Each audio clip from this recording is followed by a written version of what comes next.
It's survived another week. Let's get a couple people up here. Welcome back, Luce. If you haven't heard yet, Luce had he was dropping some knowledge bombs, if you will, yesterday. I'm sure he'll touch on that later today. I did drop some knowledge bombs of rage and confusion and chaos. Yes. Core PPI up. I mean, higher than expected. Sorry, not up. Higher than expected.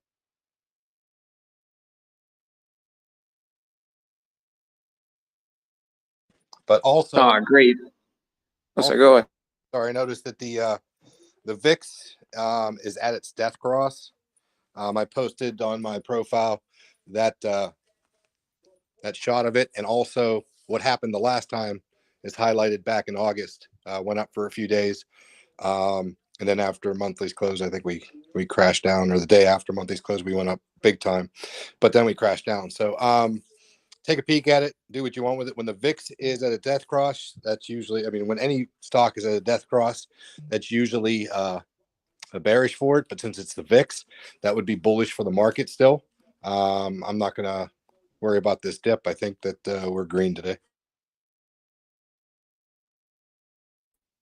Nice. Well, pre-market is disagreeing with you and the background color of this talk. Yeah, I mean, PPI being higher, that's got to be bad, right? Yes, sir. Astrology would also disagree because of the extended star stream. It's bullish signals today, boys and girls, and them. Wow, 5 points on one candle. That was impressive. That's what happens when you see big news. Yeah. Or, I mean, just news. I just couldn't believe it when I just saw the number that PPI was. I expected it to be lower as well. Lower than expected, that is. All right, well, let's see. At the end of the hour, just before open, we'll see if we've recovered to green in pre-market, as some of you guys are so optimistically expecting. Just want to say that I was talking about 393 for the SPY that I did not know beforehand. Are you sure? I don't know. Maybe you did have some insider info that you didn't share with us.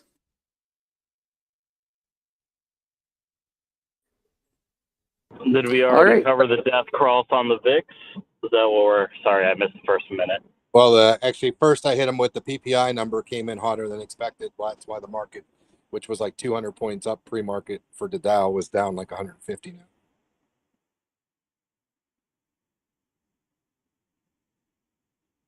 So I'll be going into banks today. Looking to go on some put sides. And then also looking to play CCL, which is Carnival Cruise Lines. We'll see how that does. It's currently going against my idea, so might have to go on the put side of it. And that's about it. Hey, good morning.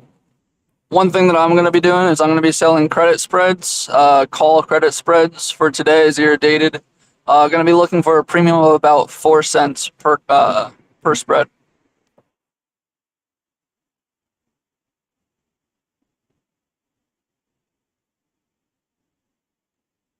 Looks like it's a slow day with people trickling in.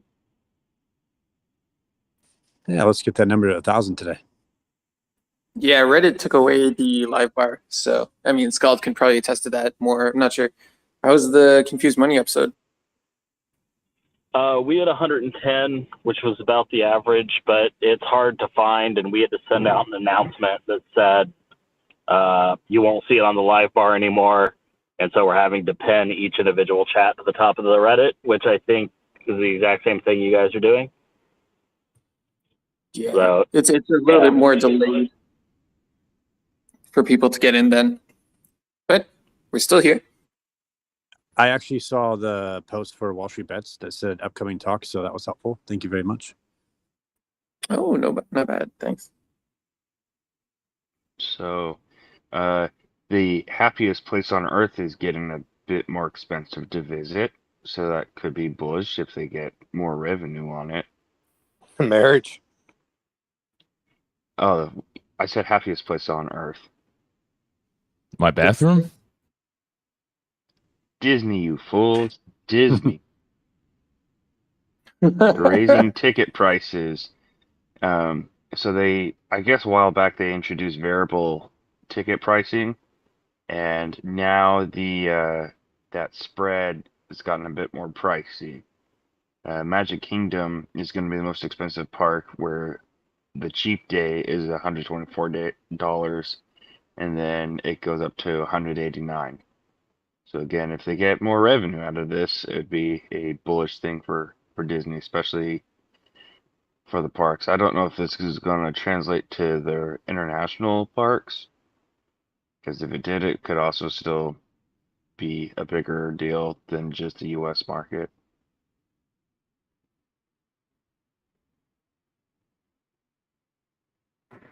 Is that price increase affecting all customers? Because Florida customers usually get discounted tickets. I mean, it's just their general thing. I'm sure it will reflect slightly in those Florida tickets, but they'll probably still get their discount, as far as I know. I mean, Good morning to everybody on Wall Street Bets. The other thing I wanted to point out is that Disney parks are still relatively full. That is to say, if you try to use their reservation system so that you can find a day to actually enter the parks, you still don't have your pick of days. And what that means is there's still excess demand for Disney World, which Disney Company is taking advantage of. So puts on your vacation plans, but calls on Disney.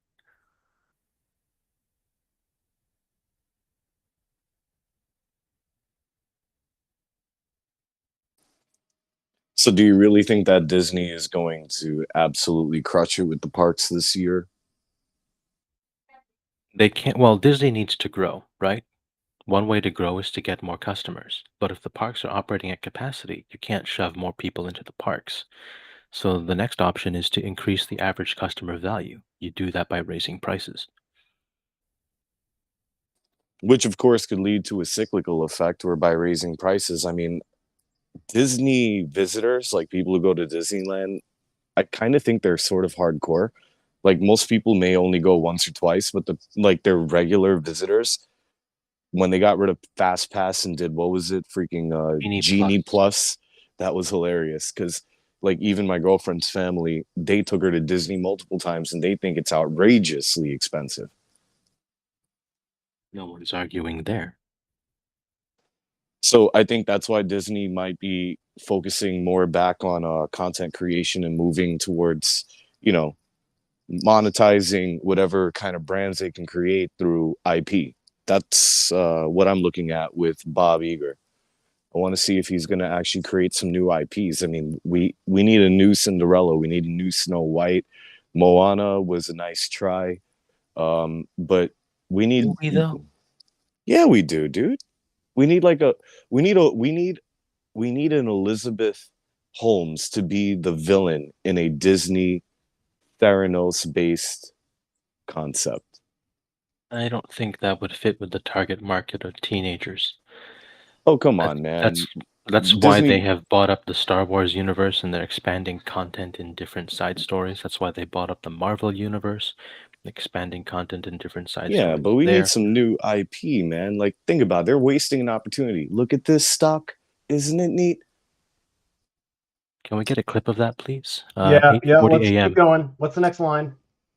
Look at this stock. Isn't it neat? Wouldn't you think my collection's complete? I've got everything in Fang. Oh, is that now called Mang? I've got Facebook and Meta aplenty. I've got Tesla puts all in galore. Is that Apple? Not 120? I'm done. All right. I would like to remind you all that this talk Have you been working on that all day? to YouTube. That was amazing. So if anyone wants to go clip that and reuse it, It is on YouTube for you. Hey, opinion, can we delete this talk? Please let us know in the comments if we should permaban. No. The moderator put themselves out there. Yeah, They've that earned was their solid. stay. I'm But- expecting one of you regards to set that to actual music, and I'll meme by the end of the day. All right. Easy karma. But I'm a poor DJ. I'm a poor DJ and content creator, music producer, so I'm gonna get cracking on that. I actually did record professionally for 250 for 3 hours for Christmas. Cool. Oh, fuck, let's man. get- Yeah, why don't we move yeah, on? How about that? I mean, we don't care. Next. So, your thesis basically is that Disney should invest more in their content. I get the impression they're trying to hit a home run with the next Avatar instead of a series of, what do you call them, base hits or doubles. So we'll see if that strategy pays off. Somebody said they're now shorting. They've decided to short Disney based on what they just heard. I can sell you some puts for a good price. Yeah, I mean, also fair, just to be clear. Does this person happen to be you, Luce? No, I don't give a shit. Hey, anybody shorting DoorDash? Anybody think DoorDash is gonna get wrecked during a recession? DoorDash No, will they already get laid wrecked off even in a good time. They already laid off people, so it's automatic short-term bullish. I've drove for DoorDash a little bit, and let me tell you, the current state, especially as a driver, is just not good. So I would say that it's probably going to go down. Wait. You don't like DoorDash, but you named yourself after DoorDash? For people Correct. listening, his name is Dash Too Much. That's bearish. He's dashed too much, so he's done with it. I've dashed too much, and I've figured out it's all a sham. Yeah, No, DoorDash literally fucks you up when you try to be able to even dash now. You have to like go to a hot. I dashed in 2020 pandemic. That was where the bank was, and then after that, it just all went downhill. They decided that drivers were making too much money that they should be keeping, and now drivers make nothing, and so nobody drives, and now orders aren't getting to people as fast as they should be. It's just a whole mess. Hey, question for you. When I do DoorDash, my company gives me a stipend per week, so I kind of use it pretty often. I see the tip pretty high as those default options, and then there's like other, and then you can fill in something, I don't know, maybe more reasonable, 10% or whatever. What's do pretty people? high for you? It's like $7 tips on like No, as a 20, percentage. $25. What, 25%, 30%? So the default tips are increasing, is what you're saying. Well, they seem pretty high, relative to, I don't know, the size of the order. So yeah, I don't know the trend line there, but I guess I would ask, like, for the person who's door dashing pretty often, do you tend to get pretty good tips? You're just not getting a lot of orders, or like why is it not profitable for you? They found that other button. Let me tell you. Okay. Everybody it. found that other button. Everyone thinks the same thing as you. They're like, wow, that's outrageously high. And then they Got just it. switch it to like nothing. Thanks. Bruh. I thought 20% was now like the required tip for everything. I will say for a delivery driver, I think it should be a little less. I mean, you're not really doing as much. And also, you still do get paid by the app. I mean, and also you get to see how much the order is before you accept it. So like if you decide to take the order, that's on you if it's not profitable. So as far as actual plays here, I already cashed out on DoorDash, but this might not be the worst re-entry point. Contract prices are low, volatility is low. It's been a holding pattern. If you expect it to go down further, which I'm DoorDash is still not profitable, right? highly considering. Right? Yeah. This might be a good entry point. I'm gonna start looking at this. I would add the argument that was brought up earlier by Ease, which says, I disagree. They're booming in New York City with Dash Marts, which is true.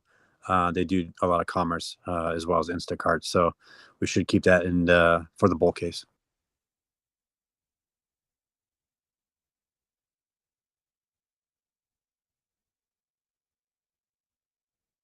Also, to our Dasher, what is holiday business like for DoorDash? Do you see an increase or a decrease in people using the service?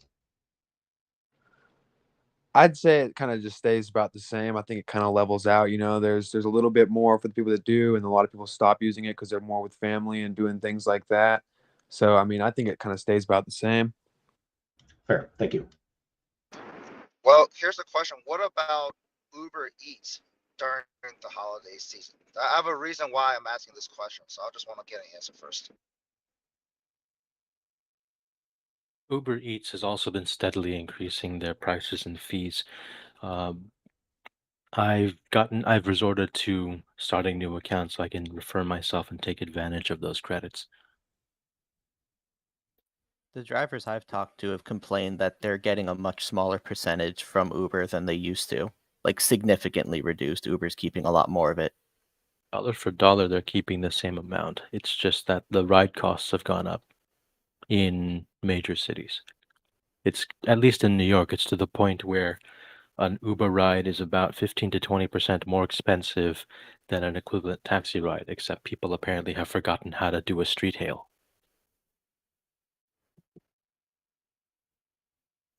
If I may bring something up, is that while being a Dasher or being an Uber Eats driver, may be getting less and less profitable, I still don't know what these workers would do, just based on the fact that this is a job that they're able to have a lot of individual freedom.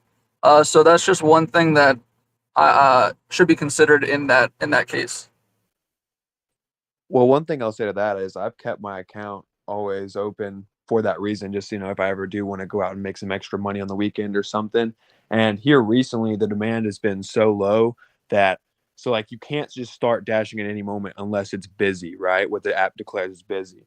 And here recently, I've been looking to dash quite a few times, even on the weekends, and it's not busy. It's not busy enough to where I can start dashing, which used to be a regular occurrence. Now it's like non-existent. You have to schedule your dash.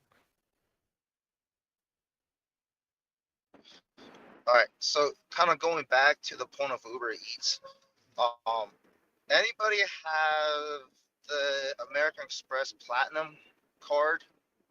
You get a monthly credit for Uber Eats, and annually it's about $200 a year. I'm just trying to see how many Platinum members there are right now that's active, and then also, I guess, how much money Uber Eats actually gets from American Express.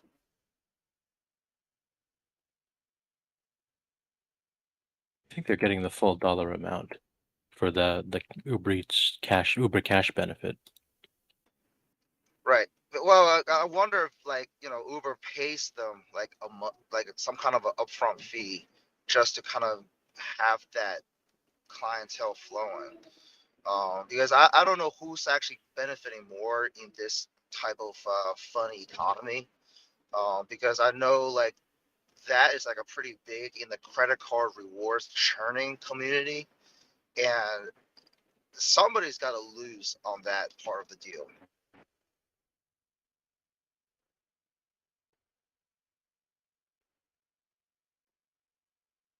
Here's a question for you, dashers or Uber drivers. How sensitive are you to gas prices? If gas prices go up, are you thinking you're not going to DoorDash as much or whatever, or are you going to do it more? Or are you going to try to do it more? Like, is there a point where you're just like, no, it's too expensive? Personally, I think, like I said, you get to see how many miles away the order is and how much money it is for you. So as long as you're taking profitable orders, I don't think it really matters all that much as long as your mile per dollar is still there. So like I think Well, it'll take a significant increase. then it does Well, matter. Yeah. I mean, yes, but I'm So saying if you're not making a profit, you're not going to do it, right? right. But I'm saying, like, fuel for me was like probably wasn't as big of an expense, I guess, as people think it is. At least for me, because I drive a car that gets like 40 miles per gallon, right? So, I mean, I don't think you should be doing it in a vehicle that gets bad gas mileage. And also, though, like, I think it takes a very significant increase in gas to make that change. Okay, then how did you feel when oil prices were above 100? I wasn't dashing during that time, so I can't say. Just curious, if any of you are dashing or Uber drivers or whatever, like how did you feel when gas prices were, I'm sorry, crude oil was above 100 and gas price was like $4, $5 a gallon? I think that'd be a good I felt question. it. I felt it all around my hole without lube, because it affects everything, not just the fuel. It affects the oil for my oil changes. It affects the tire cost for the rubber I got to put on the road.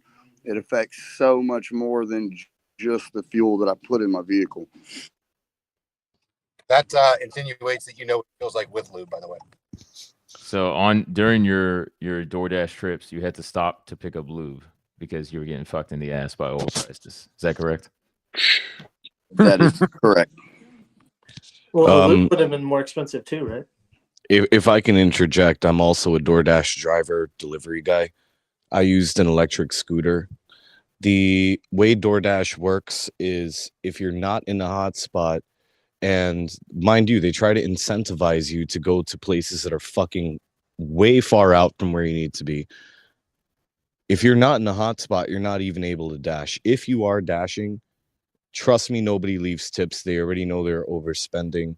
And then the worst part is, if you do not accept low-cost orders, aka drive 5 miles for a $3 order, well, guess what? It takes a hit to your metrics, so they stop giving you orders and they give it to every thirsty driver who might have an EV or God knows what, because they'll take every order every time, so they get basically everything.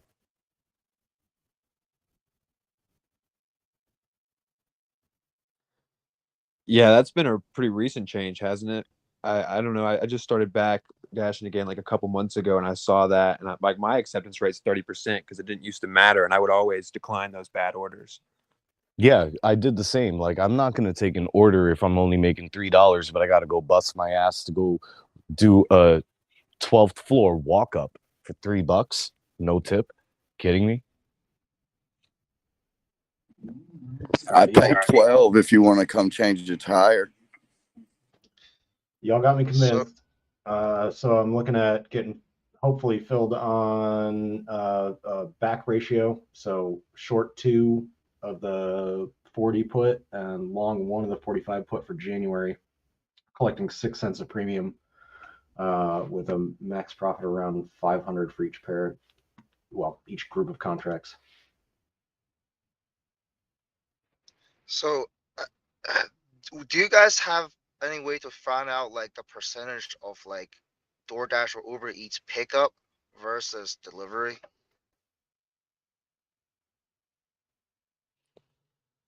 Nah. I'd imagine it's got to be pretty low, the pickup rate. I mean, has anyone in here used DoorDash pickup for real? Supposedly, I used used it, but it's only Go 2 ahead. blocks from. I use it, but I'm only walking like 2 blocks to get it. Yeah, I mean, I'm in suburbia, so I'm on the way and commuting, so I use it a lot for pickup. Suburbistan. Why don't we all right, how Well, about why- this? People in the comments, hang on. People in the comments, why don't you say whether you're bullish or bearish on DoorDash? Let's see what the mix is. You know how Reverend Rebecca, she posted that she did DoorDash in a 99 Mercedes SL 500? That was me. But she's my girlfriend. She's just tuning in. She loves you guys. All I can say is keep up the good work. What the fuck is this? What?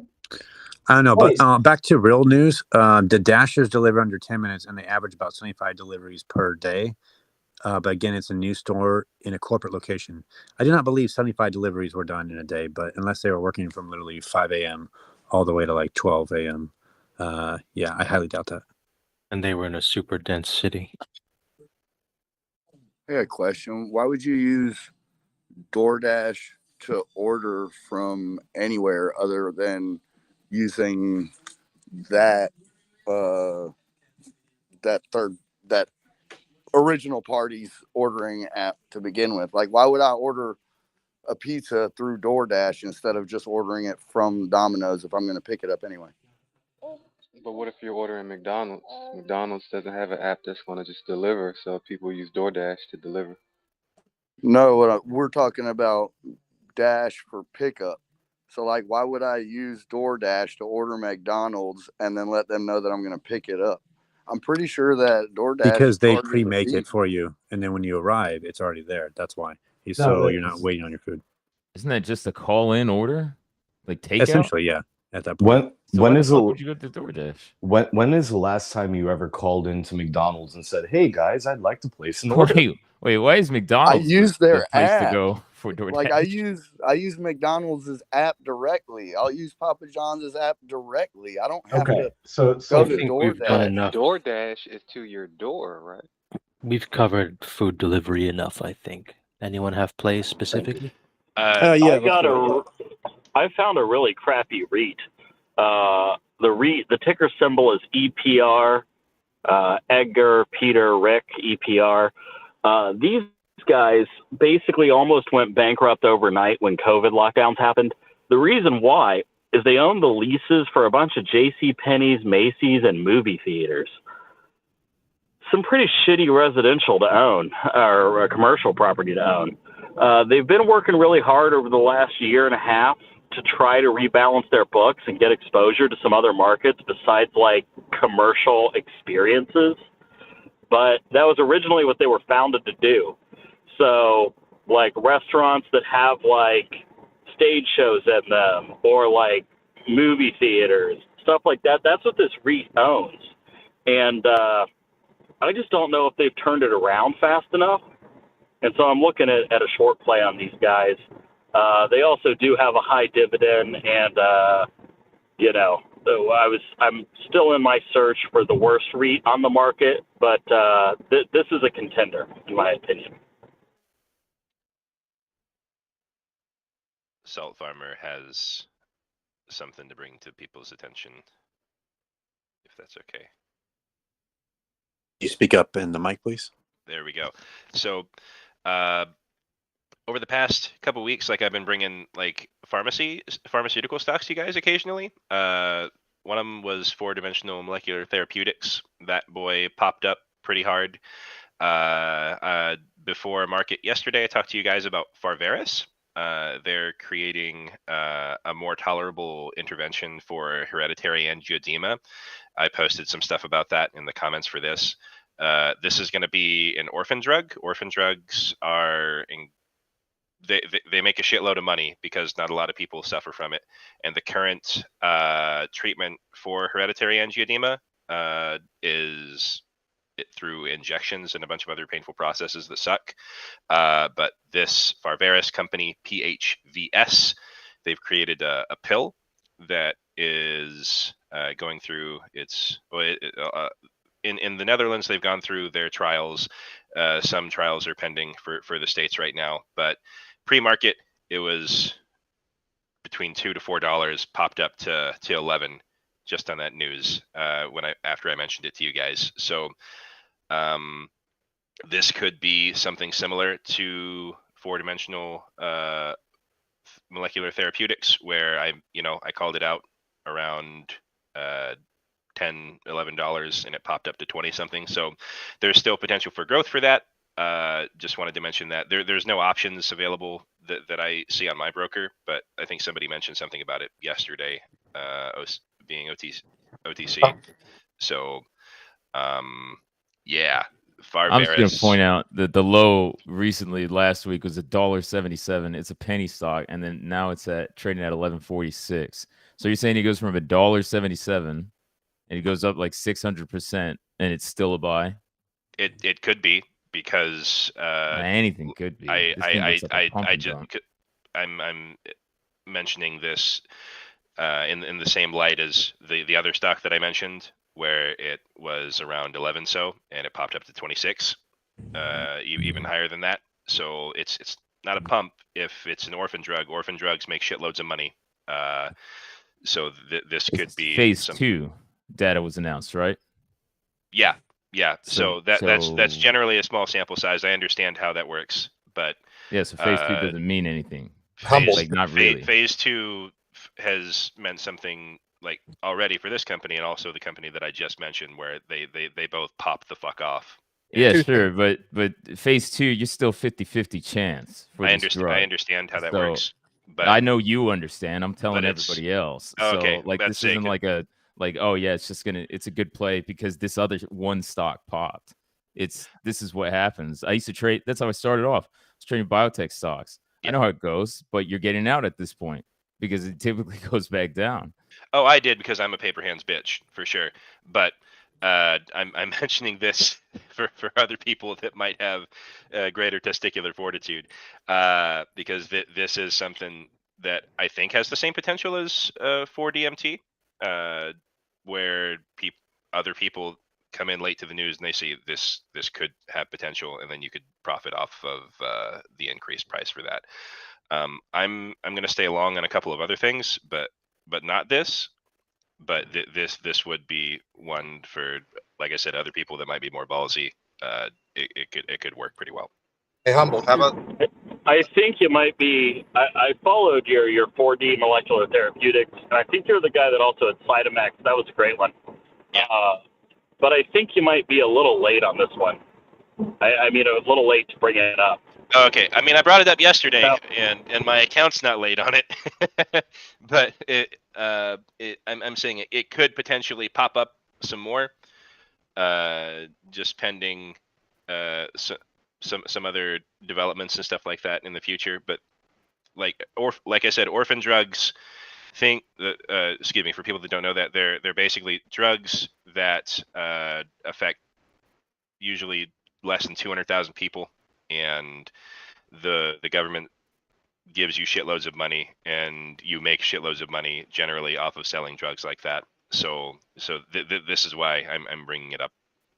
I did not have a play for this. Well, okay, hang on. I'll throw out one more detail. On August 22nd, FDA placed their trials on clinical hold. The stock price dropped 40%, and it dropped from about 1860 down to 12, and then it's subsequently continued to drop to $1.77. So this is the same company where the trials were put on hold by the FDA. So maybe that's a risk people should think about. Yeah, that's a serious bear case that needs to be said. Yeah, I've posted the related stuff in the comments that discusses that the things are on hold. So it also shows you what this disease looks like and how shitty it is for people to deal with it. So having a disease like that and being able to take a pill as opposed to a reactionary injection when you're already in pain, I think that's a pretty awesome. Yeah, but we're not trying to do race for the cure. We're trying to make some money. Yeah. All right. So first of all, I commend the fact that you really care about patients and like the positive health outcomes. But this is with pharmacoeconomics, my dude. Things are measured in quality adjusted life years. So the less shitty stuff you have to go through in order to feel better is an improvement, and it generally makes it a more popular drug. So that's what I care about. If things are less shitty for you, that means more people are going to want to buy this drug as opposed to already existing interventions. Right, like I said, I commend that you care about patients. I'm thinking since we're playing OTCs, we can even go even higher with risk by shorting them. Or I have an even better idea. Wait like 5 years until it gets approved. How about the whole Reddit community just buys that company, and then 10x or 1000x the cost of that drug, and then we can all have Lambo money. That's my comment. Let me give you a bad example of orphan drugs. AIM Immunotech has Ampligen, which Merck got rid of in the 60s because they couldn't get it approved by the FDA. They haven't been able to get it approved by the FDA, but it's helpful as a pancreatic cancer treatment. They had that thing approved for orphan drug status, and it went from 3 down to 44 cents now. So orphan drug doesn't mean money. But I do want to give you a shout out, Humble, for that 4D molecular. Yesterday, I mentioned you on the Confused Money call in the afternoon because I did notice it went to 25. Good call on that one. Thank you.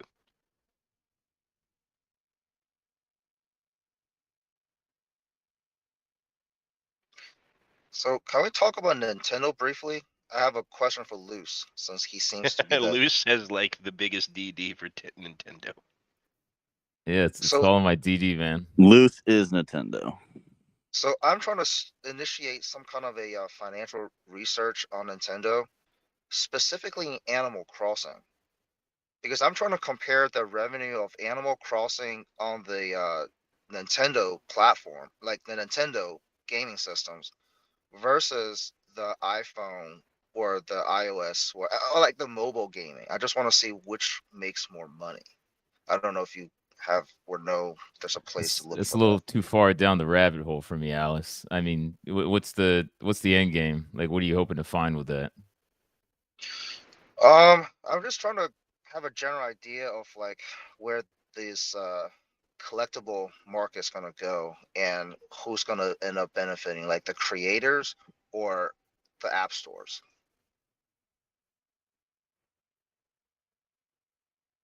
No idea. Honestly, my whole thesis on Nintendo, it's mostly fundamentals, or it's not mostly, it is fundamentals, financials, and then a bit of the growth story. I don't usually go like that deep into the weeds. I don't know if that actually will have any effect. Well, my kids are in grade school. My stepkids are also in grade school, and everybody like to collect these tchotchkes digitally, and they're worthless, in my opinion. But they're spending like $80 a month on this. Wait, your kids are spending $80 a month on this? Well, they're trying to get me to spend $80 a month. Of course, I'm not gonna fucking let them buy that shit. But some of his classmates are, and it's ridiculous. Like because they have boomer grandparents that have no fucking idea that that's what they're using their iTunes gift cards on. Did somebody say NFTs? No. No, It was just it's me. like those microtransactions slash, you know, bullshit things from mobile gaming.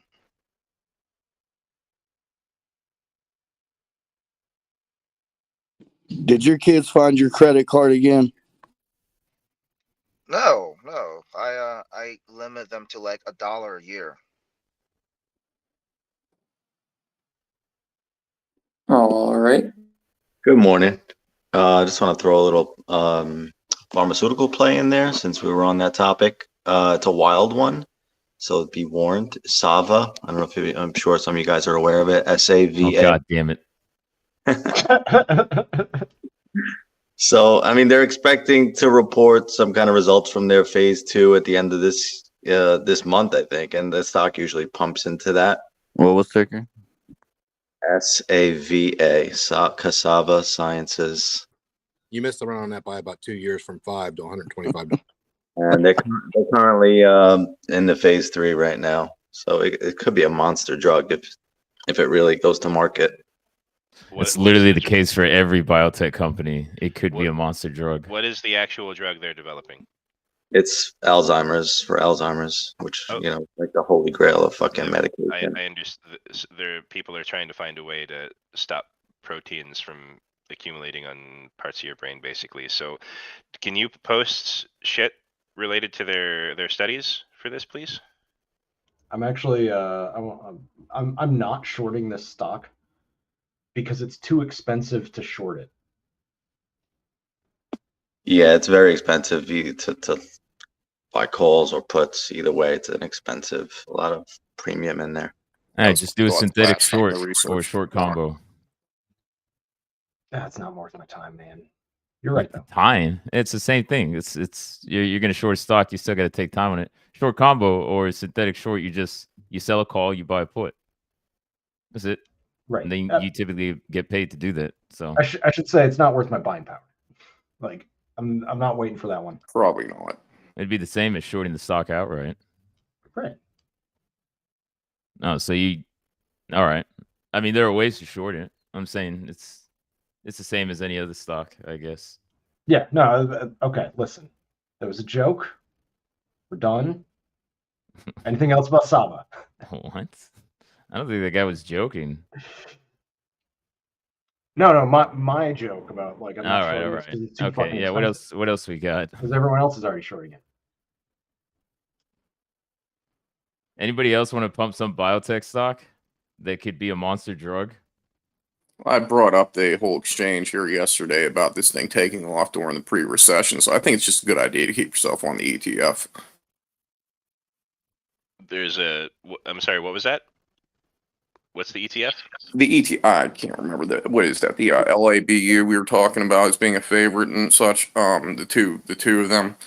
Yeah, that thing looks like it could take off at the start of a recession. So, I mean, specifically speaking about biotechs, I'd rather not say, but I mean that one in particularly. Somebody was talking about holding on to an ETF here earlier in the hopes that it takes off. That would be the one that you'd really want to look at. You're talking about like XBI? Yeah, in similar vein, right? Hold on, let me look up pharmaceutical penny stocks. As we've seen things settle out here recently too, some of these ETFs have not made $3 movements in the past couple months at least, and we've seen that take at least a $2 movement in the past week too, saying that we do go into the new year with a real recessionary risk that's being underplayed. That thing would shoot off $20 easily. Yeah, over about a week and a half in August, it went from 4 to 8 Babu. So that's a good one I watch. That's what I mean. So Robinhood's got their IRA product finally, and 1% match, which is pretty interesting. And they've also done quite a bit with crypto. So I'm seeing here on my screen as of maybe this morning or maybe yesterday, they've got some like learn and earn thing, as Coinbase users will be familiar. Kind of interesting. I mean, in a recession, I can't imagine there's a lot of disposable income for people to YOLO, but from a feature perspective, I think they're starting to get their act together a little bit. So for every $100 I put in, I'm getting $1 in interest, and I have to hold it for 5 years. Well, yes, you get a max of $60 a year, a whopping $60. Okay, and I swore to not talk about crypto again, so I'm not going to. That's the last time you'll hear the word crypto, or this is the last time you hear the word crypto out of my mouth, because everybody got so salty and they think I just hate crypto. No, I just short shitty companies. That's all. But Robinhood, the $60 a year, this is the bull case for Robinhood. But that's if you hold it for 5 years. Yeah. Well, I'm going to say here, and I made no secret of what my current financial agenda is. I'm waiting until New Year after tax season so I can open a brand new account that's not Robinhood. Okay, you feel me? But for the time being, my money's sitting on damn Solana and Robinhood. This thing has gone between a 50% loss really on the profit. Okay, bouncing back and forth for 3 weeks now. Now it creeps back up to 77 today. I'm just waiting till the moment that somebody takes the active interest again, whether to pump or dump or not. Okay, but if you trust Robinhood, you're trusting Robinhood, and I don't trust them. Yeah, so now you can have your IRA and let Robinhood services go down, a couple times a year as they tend to. Fuck that. Fuck 1%. Fuck that, dude. You can do better on your own. Well, you get other services like added value-added services. Listen, I love their services. They're great for no. I'm not talking. I mean, I agree with you. Calm down. I'm talking about other banks and brokers. You get value-added services from other brokers that you can't get with Robinhood. They don't have any leverage. It's $60. Who gives a shit? It's bullshit. I mean, they've offered a wonderful package for the average consumer here at this point, and quite frankly, their customer service didn't disappoint the way that I thought that they would. Okay, but I don't trust them, and their fucking layout. What is? Excuse me, if you have children in the car. What is this app? I mean, you can't give me anything better than a bar graph after a year of using your service. Come on now. They have new charts, all right? Yeah, well, I'm not paying that shit either because they upped the price on that twice. Did anybody use gold? I did not. I want to hear. Question. I use gold. Good morning. Elise, what do you think about their 1-to-1 IRA match? It's not 1-to-1. It's 1%. Yeah, it's just 1%. Okay, never mind. I digress. Yeah, the $60. I mean, come on, guys. Like, it's not zero, and as far as I know, I don't know of any other brokerages that do any sort of match. I mean, it's something differentiated. Fidelity doesn't match from what they used to do in match. Yeah, So I felt like all of them did. What? Here's the dichotomy of it. Okay, you're rich, right? Not you, but a couple scenarios. You're rich, right? And you have a lot of money, and you have it set with your broker, your bank, whatever. and you have so much money with them that they give you all these value-added services, right? They work with you on taking out loans, on your investments, on trading, all sorts of stuff. They just throw all sorts of Fidelity stuff in model. there, right? Your rich person, one is not going to say, you know what, Robinhood's going to match me $60. They're going to give me $60 a year, right? So rich people are out. Nobody rich is going to go to is going to move their IRA to Robinhood, right? Correct. And Correct. on that note, Okay, brother, so do you think that you're going to hang see on, the hang on. people? Scenario two. You're poor, right? Which is everybody here. You're poor, and you're going to get $60 max on Robinhood by switching your IRA to that. If you're poor, that's not a lot of money for Robinhood. You see what I'm saying? Like, the rich people are the ones that make banks and brokers money, And not this is the my poor. question now. We have us yuppies and YBs, okay, who made a whole lot of money. Not me. I have to stay under the radar. But you guys, if you made that whole lot of money, are you going to close your Robinhood account? Now, if I was in your shoes, I probably wouldn't. I'd pare it back, but I probably wouldn't. I'm just looking at it. And that's assuming you have $6,000 in your account. I'm not assuming, but I'm saying I'm assuming more than that for some This people. message has been brought to you by JP Morgan Wealth Management. If you'd like to be a private banker with our banking solutions, please press 1. All right, very good. Well, the irony of this is I'm saying that people aren't going to lose. Okay. All right. Hey, Philip Seymour Hoffman, somebody wanted to hear your opinion on this. Who's Philip? Oh, is that me? I'm ODing, Lewis. It's the guy that sounds like Philip Seymour Hoffman. Lewis, Yeah, all right. That's like $13,000 for your Canadian friends. Do they even have money? All right. Hey, what else we got? We got about 10 minutes to market open. So this is a long idea, but AstraZeneca calls long term. Earlier this morning, I actually forgot to tell you guys this. Earlier this morning, they posted their results at the San Antonio Breast Cancer Symposium about 2 different breast cancer treatments, and they're really good. They're kicking ass right now with that, and in the long term, I would believe that that'd be a really good thing to put up long-term calls. I'm actually going to be doing that market open after that news. So obviously not financial advice. I'm stupid. It's about that's barely going to move on breasts.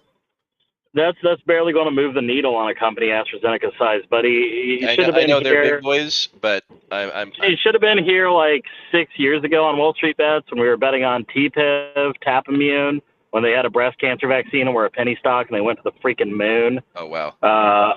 Anyway, yeah. So it's barely going to move that. Barely going to move that. I understand they have a huge market cap already, and I would think that breast cancer drugs like this would have a pretty significant bearing still. So we're saving the Tatas, calls on strip clubs. Hey, Panion, what's the strip Let's club stock that you like? The company you like to go to? Oh, Rick's. Grinder. Exactly. Twink. Oh yeah, sorry, Grinder. Wait, what? Grinder's not a club. Hey, can I say something on retail For real that quick? guy, 'Cause it we is. had a giant segment yesterday.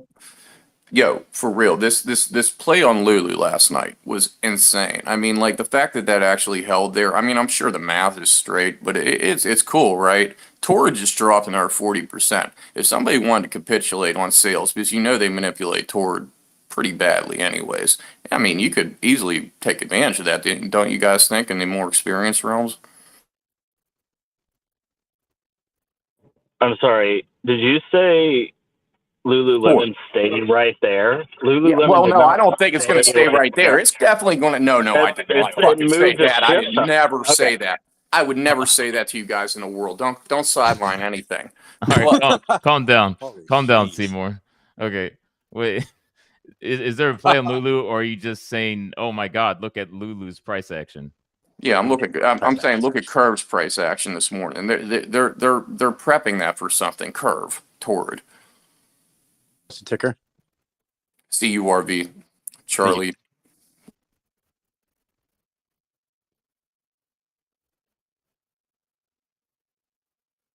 Because I've seen them play off Chicos here in the past 2 years, in a really weird way. You could have made a lot of money off that. Same thing with Tord, and Tord is the one that is taking large leaps at a time. Chico's is the one that's getting bounced around. So I would think that with the support that you're seeing on Lulu, that means there's some interest in the money being spent. And as we were arguing yesterday, nobody's going to keep going back to these flimsy stuff. People evolve. They're going to want the good clothing. I think that that's pretty ripe for some play at this point going into the new year and then to get rid of it. Wait, so Curve is let's see, Tord Holdings direct to consumer brand of women's plus size apparel, intimates and accessories in North America. I don't know about you guys, but I think if we're going to a recession, people are going to have less money to eat, you know? So maybe these lovely plus size ladies, maybe they're going to lose a bit of weight and they won't need to buy clothes from Curve. Or they might need to buy new ones. Or they might need to buy. And if you're paring back on the expenses too, you're not shopping Macy's. Well, Loose here's the counterpoint. bearish case. Here's a bearish case for Okay, recession. let's hear it. Because people will be eating fast food. These are like calorie dense foods, and people will be depressed, and calls on alcohol and I guess Cheetos. So I mean, I don't know, man. Calls on alcohol and Cheetos. Well, fast foods and like unhealthy eating. We haven't seen the alcohol stocks take the move that you would think they would, though, especially Can you considering. stop washing your hands, please? Thanks. Are you taking a shower while you're talking to us? No, he took a I shit. apologize. I'm cooking. Yeah, right. He's washing dishes right now. Hey, I know the sound of pour oil, and that's not oil. All right, is anyone looking at, big boy stocks? Anybody trying to buy any big stocks? Yeah, I'm trying to trade buy them? Visa. Trying to buy Visa. I feel like Visa, there's a good nice. play on Visa. What about Wish? Did you just say Wish? I wish people would stop bringing it up. I wish guys stop giving shitty plays. That's what I wish. I remember GameStop, when great. I remember when a bunch of guys here were going crazy on Wish, and then like a handful of us, the people that were being ignored, were like, "Wish is fucking terrible. Like you don't know what you're getting into." They're like, "Yeah, but price go up, so fuck you." Meme stalking. Yeah, had I listened to you on that one, Luce, that would have saved me about $15,000, give or take. Wish Yes. still my biggest gainer to this day, but I got out before the shit show happened. I was like, there's no way Wish could go lower. And sure it did. I mean, it is pretty low now, though. Yeah, Don't great do It play. can always go to zero. Don't It can always fucking go do to it. zero. So a quick technical play. This is for ABBV. Here's a big boy ticker for you guys. Is about to hit a golden cross. I'm not a huge technical trader. I saw it through news, so I don't know if you guys want to get down on it or just kind of. What's the ticker? One more time. ABBV. AbbVie. It's like a biotech company.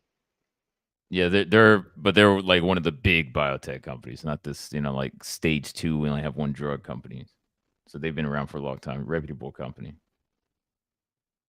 Thank you.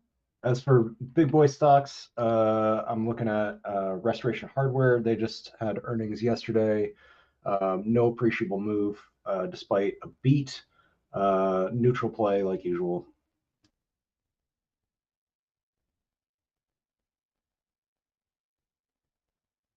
Sad we haven't heard from you, Sir Hunt's stock.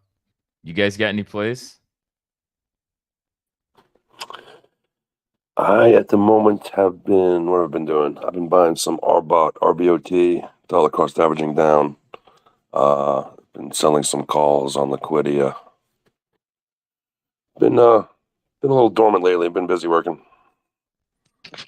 Liquidity. Yeah, I'm looking at FedEx possibly popping to about 174, and then I'm looking to short it at about 165, 170 for the next earnings, December 30th strikes.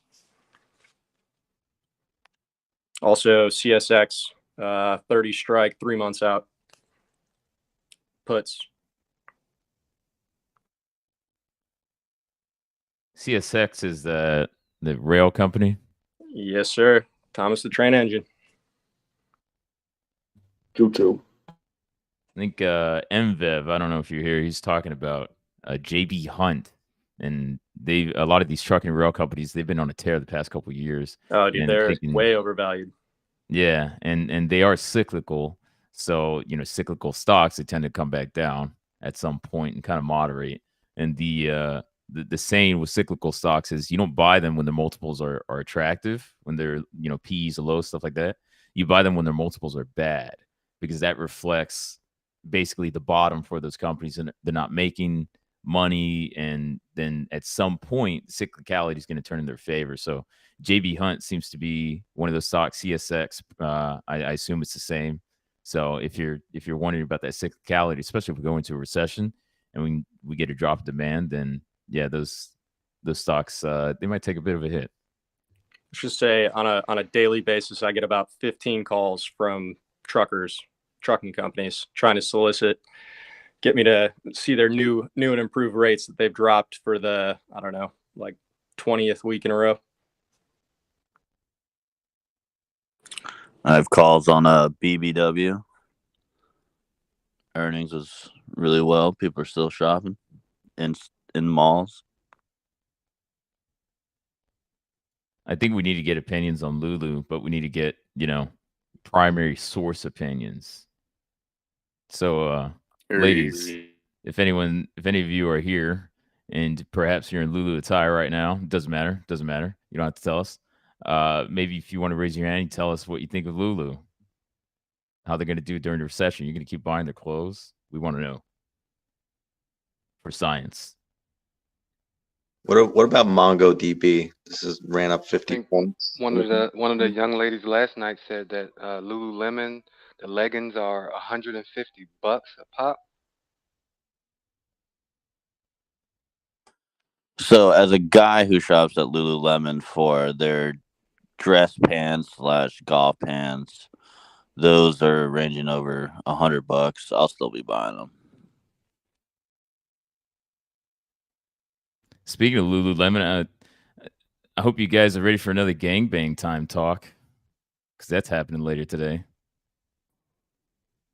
Opinion? Love the gang. You remember the horror show you caused last Friday by inviting the thoughts up to talk? You say the horror The thoughts. What are we talking about? Well, I said You mean horror, thoughts, right? but horror works as well. But I actually said horror show. Nice. My mom's joining. Fuck. Oh, very nice. Hey, just as a side note, I don't know if anybody saw the UNG. I don't like natural gas. I think it's too volatile and risky on a financial note, but it's jumping again.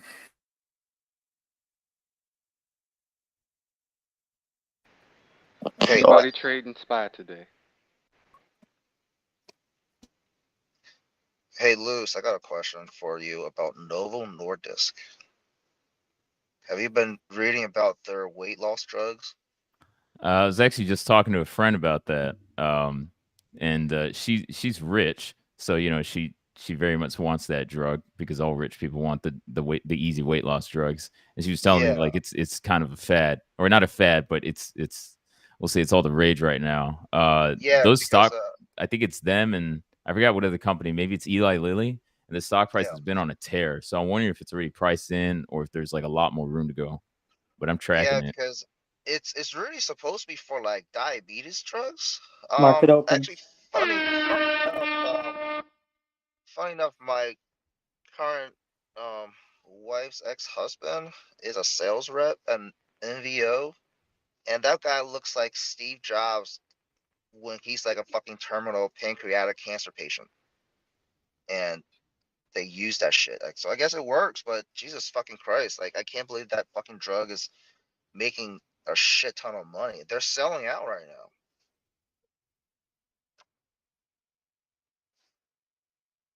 I would be curious to see how much money they're actually making, like percentage of revenue. Because Eli Lilly and Novo Nordisk, they're big companies. Yeah, and see, the thing is this, like the feds are actually cutting these drugs, like the reimbursement rates for Medicare. So I don't, unless like really rich people are just paying straight out of pocket, I don't see them like being Well, not that profitable, as profitable as they were.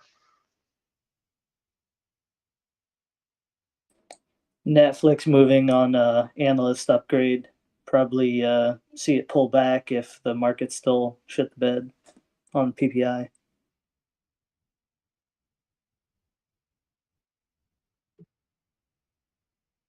Oh, my ABBV's weekly YOLOs are printing right now.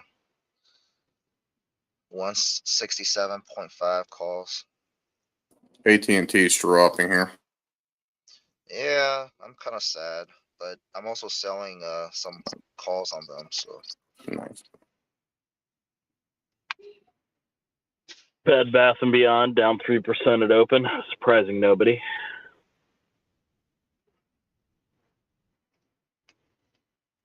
Hey, we should do a predictions tournament on what company GameStop's going to acquire.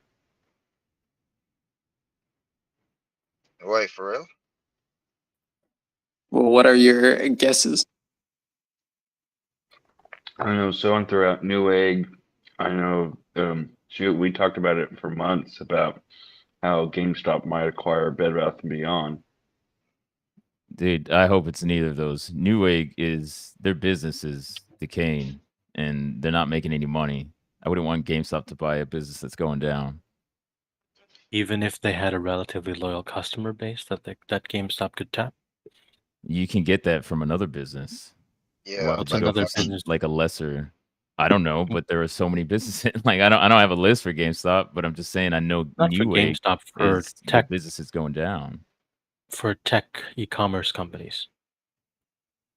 Because they're the ones who are buying computers, consoles, and other Well, the numbers say otherwise because parts. sales are down, but sales for other online electronics retail stores are up. Yeah, but I wouldn't call that GameStop low. can't buy Bed Bath and Beyond. Can't buy what's the other one? Best Buy. Oh, Best Buy. Wait, who said Best Buy? It's the other like major electronics retailer I can think of. At least it's a lot better than the likes of CompUSA or Circuit City. I think GameStop needs to downsize. I don't think they need to make acquisitions. I think they need to become a tighter company. Yeah, they have just in Delaware alone, they have more GameStop stores than Starbucks right now. Wow. That's obscene. They could open a damn fucking Barnes and Noble. Highly doubt that. Oh, just pull up a Delaware map, search GameStop, search Starbucks. I shit you not. Let's be clear, this is Delaware, so that means there are exactly 2 GameStop stores and 1 Starbucks. False. There are like 10 GameStops in one county alone. I'll say there's like 3 GameStops where I am in Maryland within a We 15-mile have a radius. few. For a minor metropolis like where I'm from in Western Pennsylvania, we have like at least 3, and they're all right on city limits at least. I mean, it's not bad. I think we might have more. They have so much redundancies. Like I honestly wish they Oh would God, trim their yes. brick and mortars. But their music selection is to the max though too. Stellantis is down 2.9%, which I'm happy about. I hope it drops 80% so I can buy half the company. But that's actually what I'm expecting. I was not expecting that run up on Stellantis. That was luck. So I actually hope it drops a lot because I didn't get in. I have a position. I have calls for January 2024, strike 20. And those looks like I'm break even on those right now. And then I'm selling puts because I want to get assigned. So I want a much bigger position than what it is now. So I actually hope Stellantis drops. I expect it to. So I guess that's a play. If it does drop, I'm going big into Stellantis. To my more experienced traders, I want to bring this up again because I see huge profit potential in this in the coming year. Nokia is bordering on $5, which allows for really cheap plays at that on options. You could even buy it outright and start playing on that. I think that it's going to take off in the new year. You don't see this kind of leveling off around the mark with that in the past year that you usually do. I have a couple other plays, but they're not anywhere close to that. You sure they're not just finally heading toward bankruptcy? And that's what I wonder. After But at the same time, they're so solidified. Do you think Europeans want to give up on that company? I doubt it. They'll get funding from someone. The government's held off on funding them for years. I mean, the only big catalyst I can see is like possibly tapping them to like rebuild Ukraine's infrastructure. And that, I mean, that's an understated possibility. But I like the profit potential, and if this thing does take hold, So hey, here's a question. it's a long run play. Excuse me, it is a long run play. I'm sorry, but it is a long run play that I mean by. I don't know, man. The $7 calls for January are pretty cheap. Thank you. That was a joke. That was a joke. No, I'm just, it's not bad though. All in Notice it's $7 not been calls. It's not been over $7 in the last 5 years. Like, that was a joke. That's what I mean. And the one that I have bordering right next to it, and this is just I want you to see my insight what it is. The one that the option play that I have bordering right next to that I'm a little bit hesitant to mention is MITT. And you've seen this thing go down to $3 with a dividend of God knows what, and then bounce back up to 6. So if the level's going to stay off on it, it wouldn't be a minor play. I mean, in potential, but you could keep it as one. Just want to point out that it's only on an absolute dollar basis cheap to trade Nokia. It's just because the stock price is low. It's not relatively cheap. The options And that's are why I very mentioned expensive. MITT. And that's why I mentioned MITT at the same time. It's sort of the same logic. So, like for a while, I've been hearing like U.S. is seizing the Russian oligarchs' assets and then liquidating them and then using that to rebuild Ukraine. Is that like a real thing, or this is just like Dude, shit? where Just like where have you been, bro? Bro, yeah. Where? Yeah. Are you like not my wheelhouse, sleeping under a rock, bro? What is going on? It was played up in the past couple of weeks how much they've seized. yeah, That was months ago. Okay. No, that was the Italian season yachts. In the past couple of weeks, they confirmed that they liquidated. I don't know the main ones. Well, the main one, and then another minor oligarchs assets for benefit of Ukraine. What's going on with the Microsoft and Blizzard news? Dead. I don't know. No, it's not. Yeah, it's not dead. FTC, Microsoft has already. Okay, so here's what happened. Somebody knew FTC was going to try to block the acquisition. Warren Buffett found out. Warren Buffett trimmed the position. He's still not completely out, but they did trim the position. Microsoft said that they're going to make concessions, and Microsoft started throwing out all these possible concessions because Microsoft knew themselves that the FTC was going to move to sue. FTC is now saying that, so it's on Microsoft to continue to make concessions until the FTC is happy. Microsoft owns U.S. government, so I think it's still pretty high likelihood that the acquisition is going to go through. Microsoft knew this was coming the second they went to acquire, though. Don't think that like this surprised them. The last time they had a case like this, their big concession was allowing Internet Explorer to be on other operating systems. So keep in mind, folks, it's probably going to be a big concession just like that one. Note the sarcasm in my voice. I do not trust them. I think this is like the FTC is actually just trying to test the waters to throw out some big antitrust bombs. But that's just me. I mean, I work in the government. It's a big acquisition. This is like standard. This really isn't. Nobody should be surprised about this. This is really standard. It's a massive acquisition. Yeah.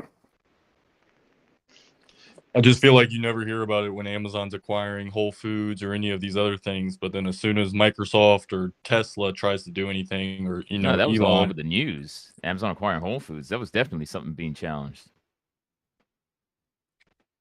or what else did he buy? New York Post or Wall Street, whatever he bought. I mean, I don't know, man. In my opinion, I guess, yeah. This isn't going to impact the UK court case in any way, shape, and form, right?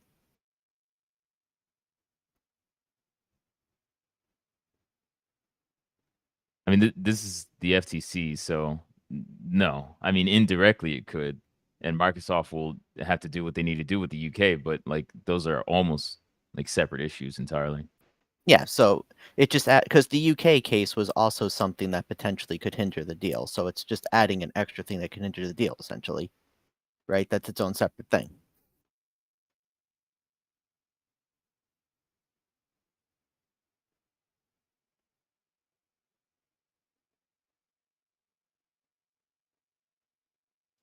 Luz, talk about your Stellantis puts you're selling. I'm sad. I was about to ask if you're coming to Gangbang Time Talk. Stellantis. No, I'm not. I'm not. Did you say talk about my puts on Stellantis? Yeah, aren't you selling puts? Oh, selling puts. Yeah. Selling strike 14 puts. I hope to get it signed. If it drops some more, I like to sell puts to get paid into the stock, but this thing is just, it's like, yeah, it's had a pretty strong rally, so I might just take a lower price. I was hoping back in October when I was building up the position, I was hoping that it would drop in the single digits because Eurozone recession, big scare, right? Asset prices drop. That definitely didn't happen. It still could happen because recession is obviously still on the table. But I don't know. I don't know if it'll go to single digits. I think it'll have to be a pretty bad recession in the Eurozone. So I might just take I don't know, I'll get a sign at 14 if it goes there.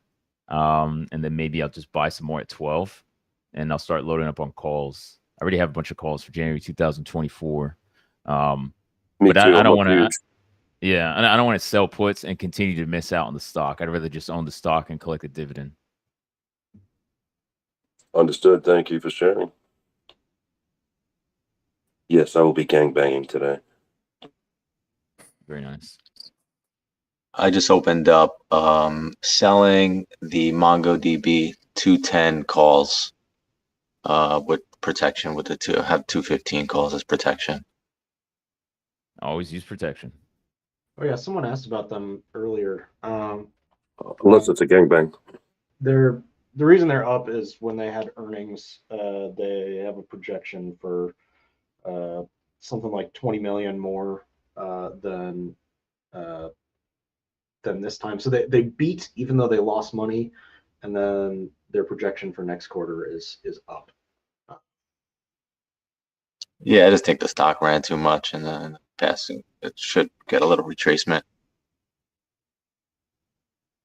But it's also down bigly from earlier in the year and last year. I mean, As a fucking tech IPO, of course it's down.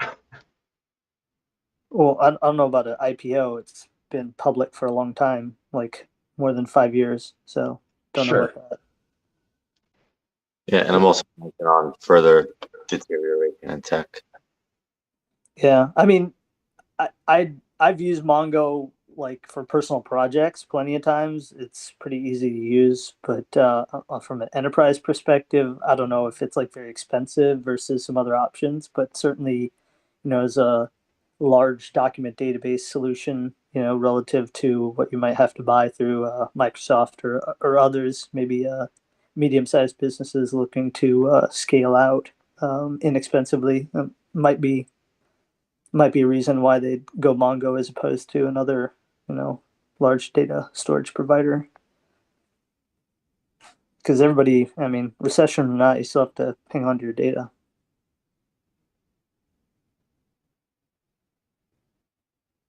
I think one of the things is that they're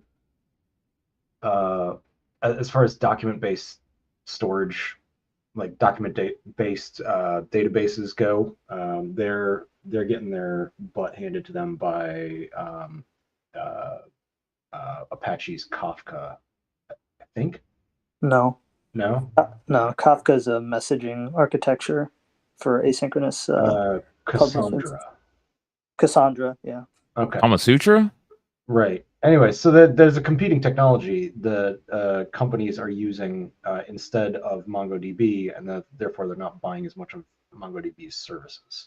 Sort of. So that right? Cassandra is part of the Hadoop ecosystem. Has been around for a long time, but from an enterprise support perspective, you may be better served going with Mongo if you're outside of a Hadoop ecosystem. If you're with Hadoop, you probably want to go with Cassandra, like you said. But all right. Well, trying to lay it out business case for folks. Clearly, I'm not super up on the. Yeah, so the long and short of it is if you're well integrated into the Hadoop ecosystem where you're using like Spark, you're using HDFS, you're using HBase and Cassandra, you're using all these technologies that are sort of like part of this ecosystem of products for big data processing, you'd use Cassandra, but Mongo is more general purpose than that. Also, Mongo can be used as part of the Hadoop ecosystem deployment. So long and short, Cassandra is specific to Hadoop and MongoDB is more general purpose.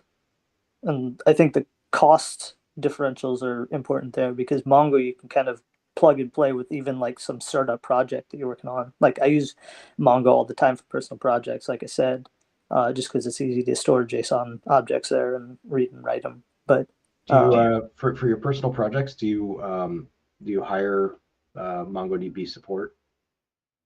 no, so I mean, it could full stack for the projects that I work on, so I don't. But like, again, like I'm saying, it's like a personal project. If you're looking at enterprise support, I don't know what the enterprise pricing is. Maybe it's a lower price point to get in for large document storage, which again, in a recession, the one thing you can't do is lose your data. You can lose your people, you can lose your fucking profitability, whatever, but you still have to hang on to your data as a going concern for compliance reasons and otherwise. So all of that is to say it might be a more resilient technology than other technologies like, I don't know, Atlassian products, perhaps. I don't know. Oh, Atlassian's getting those big checks though.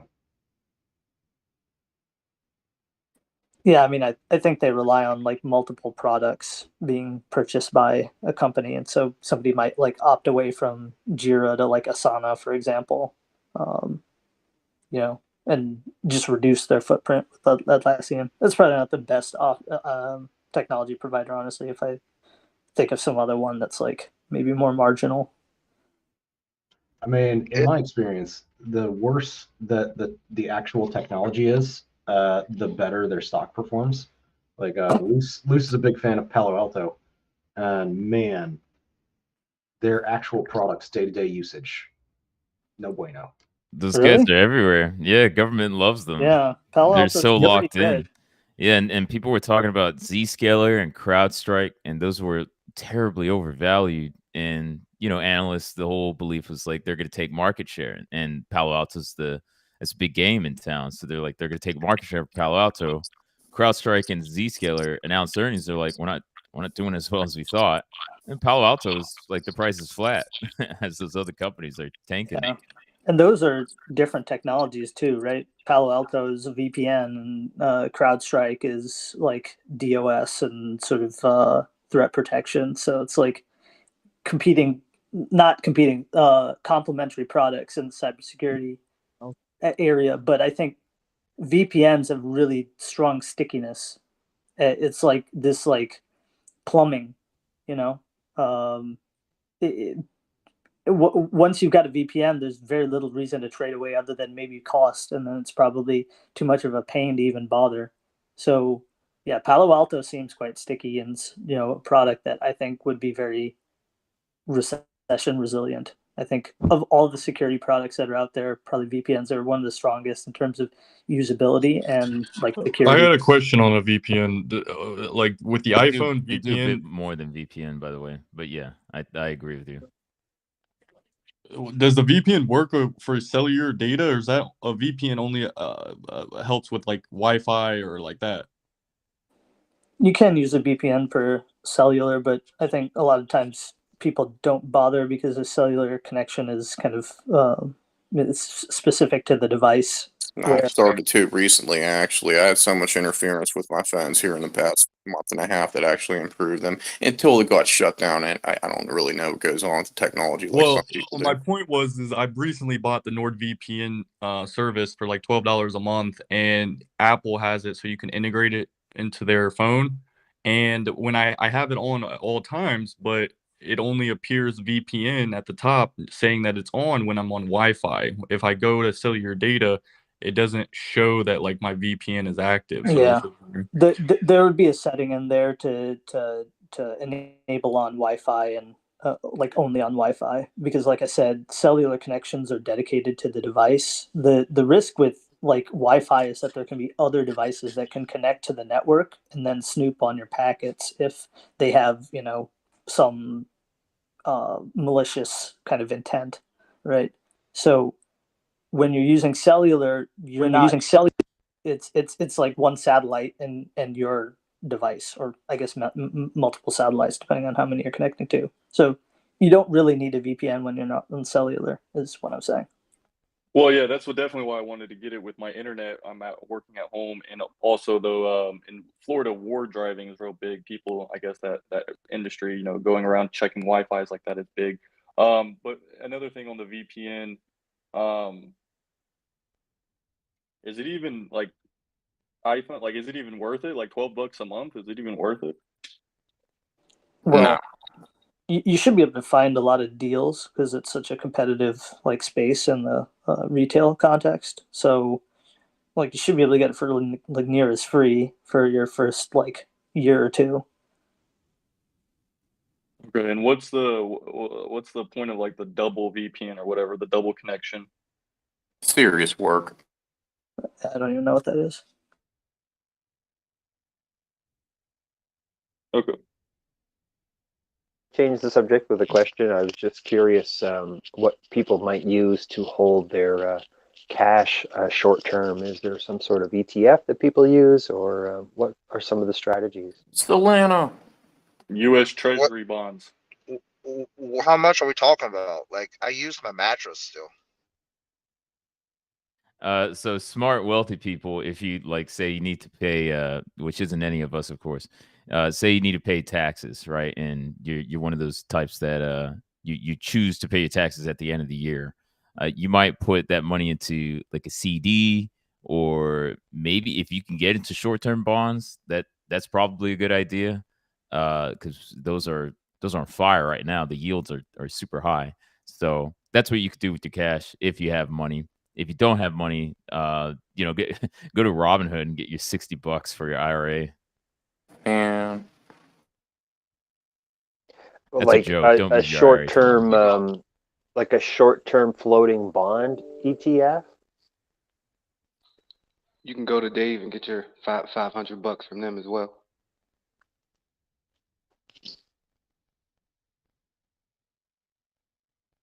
You know, I said something about real estate this morning. It's just being a nice little indicator where the market's going to go today. But with the real estate, the way it is, does anybody think we should pull out because there's going to be an upset?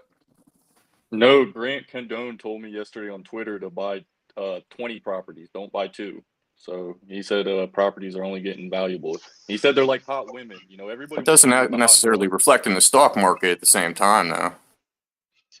I mean, what kind of real estate are we talking about? I'm looking more on the Because global angle if we can scoop it up cheap, like an SREIT, you know, something with a good dividend.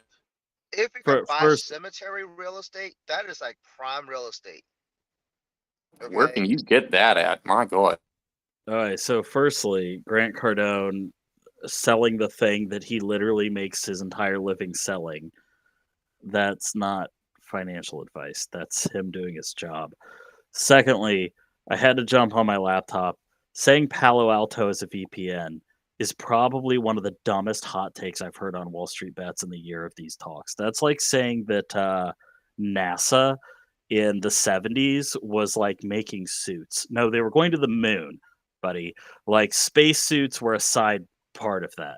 So I mean, they're like, wait, Scott. So you're most bullish on ridiculous Palo thing I've Alto ever- now? I was going to say the financing behind that I company. mean, is my insane. God. I've never think- stopped being bullish. I told you I was a distributor for him years ago. You Oh, make yeah. a shit ton of money distributing Palo Alto firewalls. No, they got a whole suite of services. Yeah, Yeah. Palo Alto. You don't get that big of a company just from VPN.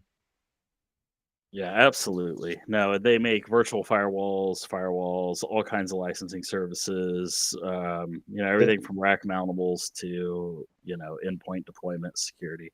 They have a whole division named Edge, which actually it's an acronym that ends in Edge, which is how you know they're bringing in the big bucks, because that was hot vocabulary like 5 years ago. So now the old people and managers know that word, and they're buying Palo Alto.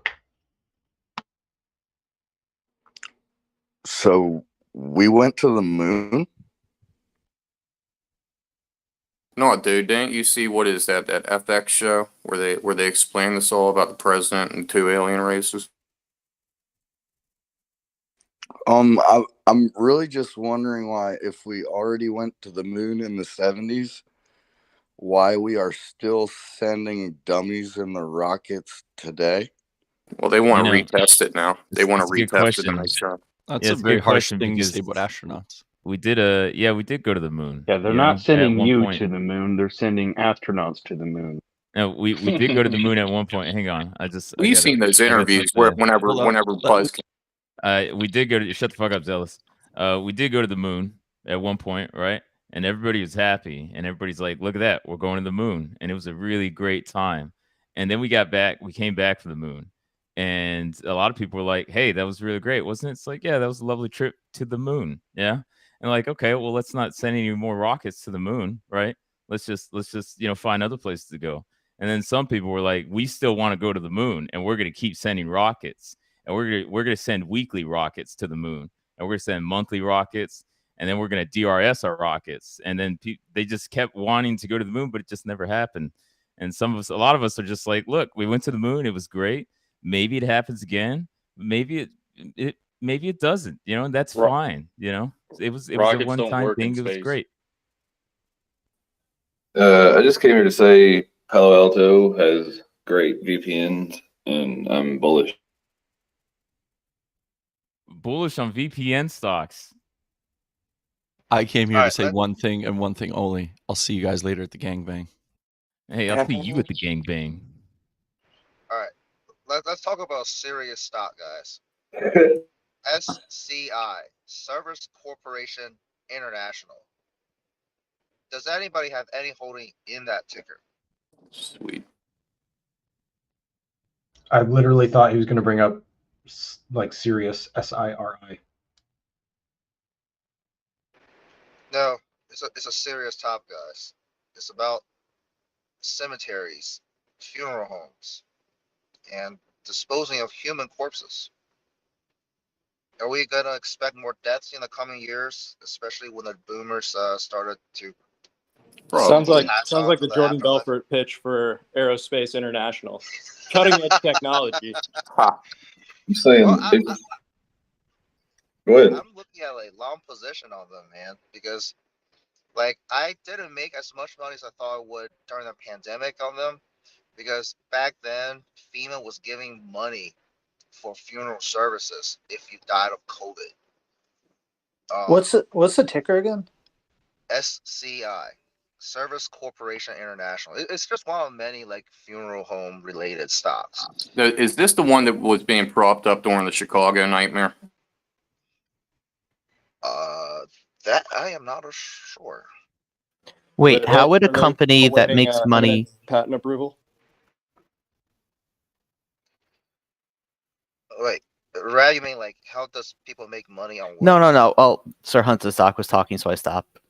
So I'll let Hunter Stock ask first. I'm just being a dick. You Oh can go. no. Me too. So what I was going to say is, if this company makes money through funerals, how would FEMA billing the funeral for COVID deaths be a negative thing? If anything, that means they can bill higher because the government's not going to be picky about pricing, right? So that would be a positive thing for them if the government's footing the bill. Right, and the gravy train kind of ended for them. But you said that you didn't make as much money over the pandemic because FEMA was footing the bill, right? No, despite the fact that FEMA was footing the bill. Okay. Yeah, because I played options, and I thought it was gonna be like a crazy play like all the tech companies, but no, it just moved like Warren Buffett's place, which I was a little disappointed. But either way, it's a pretty solid company. Well, a pretty solid sector. Luce, will you consider that rock solid? Yeah. But if they're losing SCI out is on a roll up. if they're losing out on both now government payments for funerals, right? Because FEMA's not doing that anymore, I assume. But also there's COVID deaths that, whatever you want to believe for the numbers, reported like 1 million deaths, right? That shouldn't be happening with vaccines out there that now exist. Shouldn't that not bode well for their future compared to last year? Well, we have a silver tsunami that's coming, and the boomers are not getting any younger unless there's a drug that can keep them alive longer, like heart transplants and shit. Well, a lot of them are a lot healthier than they used to be, though. I mean, a lot of the ones that suffer from asbestos and, work-related alcoholism and injuries, I mean, they're probably kicked the bucket now, and if they haven't, they're one of the more enduring ogres. Actually, according to epi studies, the boomers are some of the unhealthiest population the Earth has ever witnessed. The fact that the obesity rates for boomers are disproportionately higher, and also they have like pretty much every major metabolic syndrome created on the ICD medical coding thanks to the boomers. I mean, I'm not trying to bash boomers, but Oh, I get basically you. because of all like the overconsumption of calories, it is like the most expensive population for the U.S. government's healthcare services to like maintain healthy, because they are unwilling to do any preventative medicine things. They just want to continue to like have like a magic pill to like lower the blood pressure or lower their diabetes, or things that will only put a bandage and just extend their life with not a lot of meaningful quality of life. So I can see this like as Can like we a put a domino number on how old we're thinking these people are, though? Are we talking like 70 to 90 years old now? Or are we talking 60 to 80? 60 to 75. Okay, I Actually, feel you. as low as I don't know I forgot the exact age range, but basically it's the baby boomer generation, as Oh, they're okay, I all feel leaving you. the workforce. It's probably one of the more bloated populations. I totally feel you on that. Right. And actually, the boomer population also has a lot of skilled laborers. So if you guys want have kids and want to get them a career path, get them into like plumbing and like construction related stuff, because they're going to be making Lambo money in like 10, 20 years. Well, I was saying here the other That day. is, yeah, well, piggybacking off of that, down in Florida, there's a lot of small businesses, and that's one thing that is hard to find specialty in, is people knowing what they're doing when it comes to just, construction, drywall, all that electric. That stuff is going to be in high demand, because when these boomers finally decide to retire and die, because that's who we're still hiring right now, is these older guys that, just truck through it. It's going to be a tough spot for the industry. So Community college is not a bad way to start. You forgot to add Hold up. welders into that. Do you guys know anybody your age, like younger guys, right, below 40, below 45, something like that? Do you know any guys your age that do any construction or like hard labor? I don't know a single. Yeah, I do. I do right here. Yeah. I got a I bunch of agree. construction. I've been working in the oil and gas field for the past 10 years since I graduated high school. I went from being a welder to a mechanic assembler. I know a lot of vendors. Mexicans. Yeah, you're right. Yo, I know a guy that does welding for the oil pipelines. They're like fucking Dude, they make good money. Yeah, they make good money. But Jesus. the thing is, a lot of people don't recognize you spend 12 to 16 hours a day busting your ass. Right. And a lot Oh, of these yeah, new it's and a lot of hard these labor, new but it's money. and a lot of these new generation kids that are like 18, 19 years old, they don't want to do that. They don't want to work all that time, and they don't know what they want to do. Well, let's think about the kids nowadays. The kids nowadays are smarter at the same time too. They realize what environmental hazards are. Like I they know, working in a we're a restaurant. bunch of older men. Let's not say think about the kids. That's just weird. Hey, Well, does I mean, anybody hold know on, of hold any on, hold companies- on. Hey, Our wait, does generation, anybody know our any generation. companies? Anybody know of any companies that like outsources or not outsources, but basically employs like labor, like manual labor, handyman work, Aerotech. stuff like that. Aerotech is the best thing that I can think of. Their Is it publicly payroll traded? is paid so high on a contract basis. Is it publicly traded? Yes. Ooh, what's the ticker? Okay, so here's, or if we can get the ticker, and then I'll say what I think. Just a quick question. Are we going to talk commodities today? We can talk whatever your heart desires. But can we find the ticker? What is it? Eurotech? What is it? Aerotech. Aerotech. I'm pretty sure they are It's- publicly listed. Yeah, no, it's Aerotech. They're publicly listed, guys. Yeah, just fuck. What's okay? I'll find Who ARTX. was the person that mentioned it? Okay. ARTX. What the hell? That stock doesn't even trade. Okay, never mind. There's no liquidity, at least from what I see, unless there's another security that I don't know about. I just looked Anyways, up some whatever companies. company, if there's a company that manages like manual labor, right? Those guys, okay, hired a handyman. The handyman that came to my house was Korean. His last name was Kim, obviously, and he wasn't very good. And wanted to hire the Mexican guy, right? Because Mexicans are cool and they work hard, right? But that guy was like twice as expensive. So here's the thing: I think Mexicans, they're realizing their true value, and it's partially because the newer generations don't want to do manual labor. So the Mexicans are like, we'll do some manual labor, but they're going to charge a bit more because they understand that they're the ones that people go to, right? You got a Korean guy coming to your house saying, "I'm going to fix all your electrical," and you're like, "No, you're not, Mr. Kim.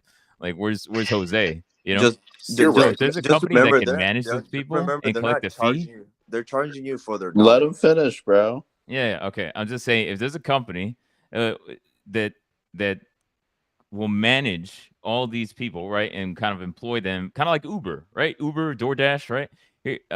Then I think it could make a shit ton of money, a lot more money than Uber or DoorDash. What about Yo, that's AWS? actually a genius idea, Luke. Let me say something about the progress of what we're talking about. We talked about the boomers. The boomers used to do all the roofing, and they broke their backs on that. We have watched the Mexicans re-roof my entire city in the past 5 years. That's And the so way to you're sell it. right. Yeah, So but how would you there's separate yourself from like Craigslist? there's already a private app that's been out for a while called the Handy app that allows you to do like handyman stuff. And I'll tell you, I paid for all the diapers for my kiddo by taking a few jobs over there. And here's how crazy it was. I was over there and I brought my drill, and the person who was there was like, "Man, I wish I had tools like that." And So I if I, said, Yep. and it was literally a drill. Like I was like, "You mean you wish you had a drill?" So And they were like, Luke, "Yeah." just And to get like a should we hand, I got should we paid buy more to calls? assemble IKEA furniture than the IKEA furniture cost. It Here. took me like 30 I'm minutes. telling you, people nowadays don't know how to do anything apart from if it's not to do with technology, they literally don't know how to do it.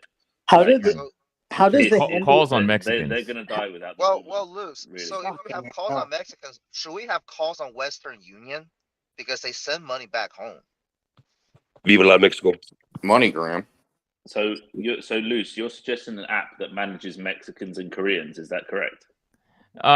Yeah, and maybe we could have a white guy managing all those minorities. Hey, it's like perspective. We are teetering to the cancellation. Working for the white man. Counting, right? Is this the new poo-poo platter? well, I mean, somebody, as is tradition. somebody needs the All right. papers. So I posted a link about like these labor related companies that are currently traded. This is a 2019 article, but I'm sure it's probably still somewhat relevant. The first one is called Robert Half International, RHI. The second one is Insperity Inc., NSP. And then the third is Corn Ferry, KFY. Why did you say Robert Half like it's not the largest recruitment company on earth? Because what are they You're doing like, labor-wise? They're bro, not what doing if you anything have labor. you never heard of Robert Half? They're Well, literally the largest recruiter. Fuck them. They're the worst. I've never heard of them. Also, They literally send me 100 messages a day through my LinkedIn saying, "Do you want to do this? Do you want to do that?" And I just say, "Fuck off!" It's so irritating. I'm telling you, I got a job from a fucking what is that Randstad agency halfway across the country before I got a job through Robert Half in my own city. I don't like them. Now, do we think that was Robert Half's fault, or Yes, they're too played in a political sense, in my opinion. So let me explain how late you guys are on this boomer play.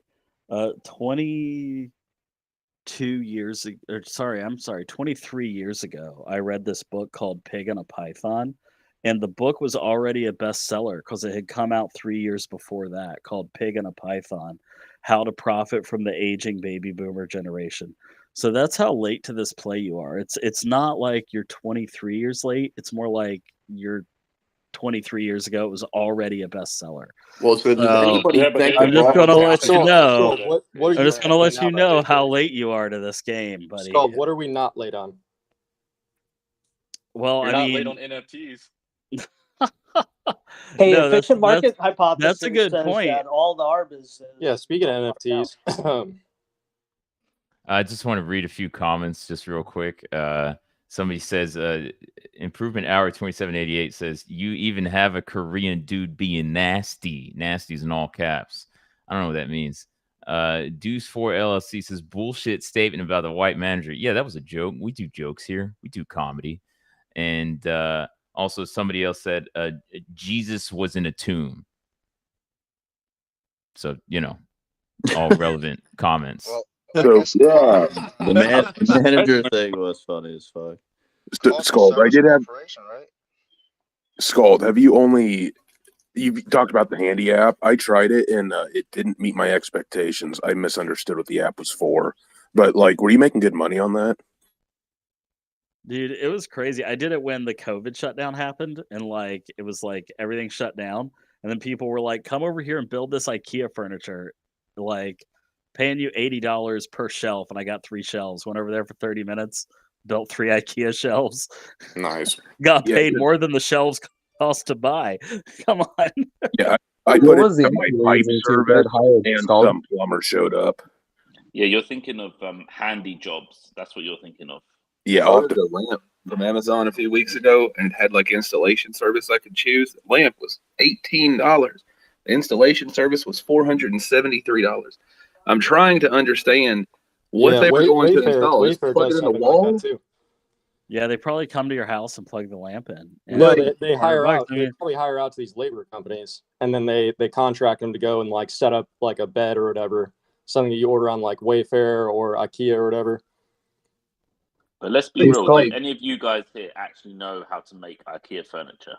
Let's be honest. Yes. I'm sitting on an IKEA couch that I bought as a replacement, okay? And this thing is hard as a board. And this thing costs, I think, retail $300. We're going on sale for $100. Now, if you have a horrible back and you feel like putting yourself through torture to get out of it, it's perfect for it. But other than that, I'm sitting on the box mattress that my frame. IKEA couch came in because I couldn't figure out how to open it. oh no, these guys delivered it up 4 flights of stairs. I'm talking marble, old school stairs, okay, to get in my penthouse shit, okay?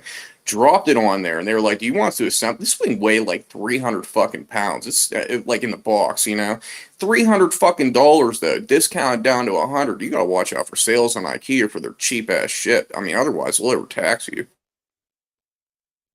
Skull, what was the app they used to Bro, get you live in a services penthouse and stuff and you like that? shop at IKEA? It was called Handy Job, Handy App. Sorry, It's called being frugal, bro. Speaking of IKEA, Hey, speaking of handy jobs, who wants to find out what spaghetti slurp is later today? Yeah, I do. Never. Oh my god. Never buy. SpaghettiSlurp9000.com. I just Hey, want to say I signed up for Handy and I was very disappointed when I didn't get to use So it. the last version was the 9,000. Luce is about to introduce the 10,000 to you guys. So yeah, that's right. The spaghetti slurp 10,000. And for a bit of context, I did a talk called Game Bang Time here on Reddit, and it got me banned for a week or just under a week. So they're trying to cancel me. I almost went to Truth Social for that, and called Kanye West and everything and all that good jazz. But we're gonna do it again. Getting banned once isn't enough for me. Speaking of Kanye, please. Whoops. Sorry, am I free to speak or no? Oh yes, yes. We're just talking about gangbangs. Right now, well, okay. Sexual activities aside, but I have 2 things. One, someone's looking for an online retailer that can compete with Newegg, and I think the one that's good is CDW, but they're more for B2B play. So companies will go and purchase items that they need from CDW. So it's not for the enthusiast crowd. It's more for professionals, IT professionals, as opposed to kids who want RGB, case fans or whatever. I believe the original point was what company will GameStop acquire, and maybe because it sounded romantic, somebody said, or some people said that they could acquire Newegg, but Newegg sales are down, and they don't Newegg for the slightly older types. Maybe like if you're late 20s, 30s, Newegg was a shit 10 years ago, but Yeah, I agree. yeah, they don't really have that loyalty that they used to have, and the business is kind of dying, and they're losing money now. So frankly, and I was just making the point, like I don't want GameStop to acquire a company that's not doing well. Like, why would you want that? So I think they were just asking what the question was, I guess. Okay, since it's not Newegg, what company would they acquire? I think somebody mentioned Micro Center. They're private, but I guess they could still acquire. I don't see the reason why GameStop needs to acquire like an electronics store. Like, I really don't understand that, especially when we're about to go through a recession and electronic sales are going to be down. So I think that's what that all related to. Unless you were just just wanted to point out like a competitor to Newegg, and you wanted to Do you talk think they more might about do that. some funky shit like turn into a coffee shop? I think What? GameStop's going to acquire Walmart. The second thing I wanted to bring up was Bullish. another like recession play, like sort of feeding off of Synchrony Bank. Luce, I know you mentioned that one. Was JG Wentworth, and they provide, I guess, a way to try to characterize their line of business, but they essentially what they do is they allow people to extract funds that are trapped in like annuities or something like this, like for instantaneous like infusions of cash to pay for emergencies or to tide them over financial difficulties. And their stock tickers J as in Jack, G as in goat, W as in weather, E as in everything. So that just might be another stock for people to look into as we're heading into a recession, because it looks like they may have a pretty flourishing business. And I remember they had adverts in the 08 time frame too, and they seem to be picking up again. 877 cash now. Yes, that's the one. Hey, I can't find that ticker right now, but they had a huge cash influx here not too long ago. I think they were either somebody took an interest in them, or some part of the business was bought outright by somebody really big. So I think you're onto something there, but maybe that's delayed. Could they be trying to get into like the financial sector? Yeah. But what is that ticker again? J as in Jack, G as in goat, W as in weather, E as in everything. So I just gave the phonetic spelling. I can't find it. J G W E. I seem to see it on the web. Yeah. Okay. JG Wentworth, is that it? Yes. Because that's that correct. ticker isn't working. JG, let's see. Wentworth. At all. I think that they got sold out to somebody. Probably private. I don't know. I mean, I see their stock ticker though, barchart.com. That seems to be there. The ticker's and there. MarketWatch. I can't see anything on. I can't. They trade. must be OTC free. Are you in Canada? No, it's US. Yeah, it's US OTC. Sorry. Maybe that's the issue. I'm not in Canada. Anybody who profited off of that, though, is probably rich as hell now. Luce, what time should I take my Viagra this afternoon? Gangbang time is go at 1 o'clock. 12 o'clock Eastern, 1 o'clock Central. I got one of those stuck in my throat once, and I had a stiff neck for 4 hours, so don't take it. Where can I find this sex talk? Oh, that'll be from my palace. It's not a WallStreetBets thing. Watch out, and Shield. They'll be there. Luce, wouldn't that be 2 Eastern and 1 Central? Yes, I misspoke. Correct. Thank you. Did you take your Viagra too soon? Was that a shocker reference, Brad? 2 and 1. Very nice. Wait, we haven't started yet, folks.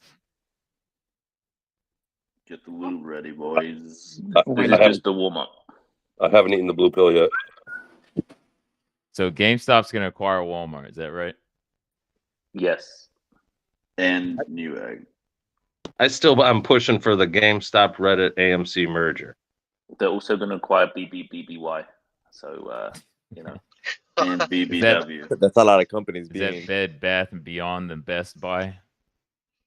That would be 5. First, they might acquire Amazon. I don't know. No, they're going to acquire AMC Compact. as well. And then it's going to be called Gamerica. See how it all works. And they're going to download the Handy app. Oh, acquire Amazon. They're going to acquire Amazon, as well. how you want to pronounce it. Wouldn't it be pronounced Gay America? You said it. Why wouldn't they acquire some of the gamer tournament holders or sponsors or whatever? No, they are gonna acquire OPEC Plus. If they acquire Grinder, OPEC I'll be very Plus. bullish. I was waiting for it. Good job, Mr. Bumble. I was waiting for the grinder call. He said GameStop's going to acquire OPEC Plus Golden. and Good the morning, Saudi guys. Prince. Paramount's still running, but looks like a slight pullback. It's up 5.8% on the day. Thank you. Moon Boys. Index stocks are flat, man. Wait, is there any news on Paramount, or is it just getting squeezed? Might I'm be trying to figure out what's going on. I might don't be see anything. might be moving up in sympathy with Netflix on the analyst upgrade. Merger deal. Netflix is up Tanked? 4.3%. If I remember correctly, they do have some sort of deal with the other media providers nowadays. It looks like the deal with Penguin Publishing and Paramount just went down the tubes. They're going to pay. Penguin will pay a $200 million termination fee to Paramount. So it looks like it's moving up on that news. I got in on that stall. Yeah, I got in on that stall out on 0 DTEs. Looks like it's resumed going up again. Currently slightly in the money on these. Nice. Probably going to bail out here in the next few minutes if this continues to pump.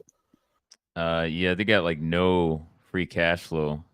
So funnily, typically 200 mil would not be that big of a deal for them because they make 30 billion in revenue over the past 12 months. But 200 mil might actually make them cash flow positive. But Everything that flows into them is international. It doesn't mean anything for the business. I mean, this is one I would take if I were in. I would take the gains. Yeah, I'm taking them now. Yeah. All right. UMich sentiment is out, and consumers, despite what is happening with XLY, XLP, seem to be happy. So I'm waiting for a, let's call it 390 SPY to grab a, which I'm expecting around the 13th or 14th to grab a call spread. Shockingly enough, 395 to 400 for last week of December. I think we're going down so that we can have our delicious little Santa Claus rally of not a whole lot of points.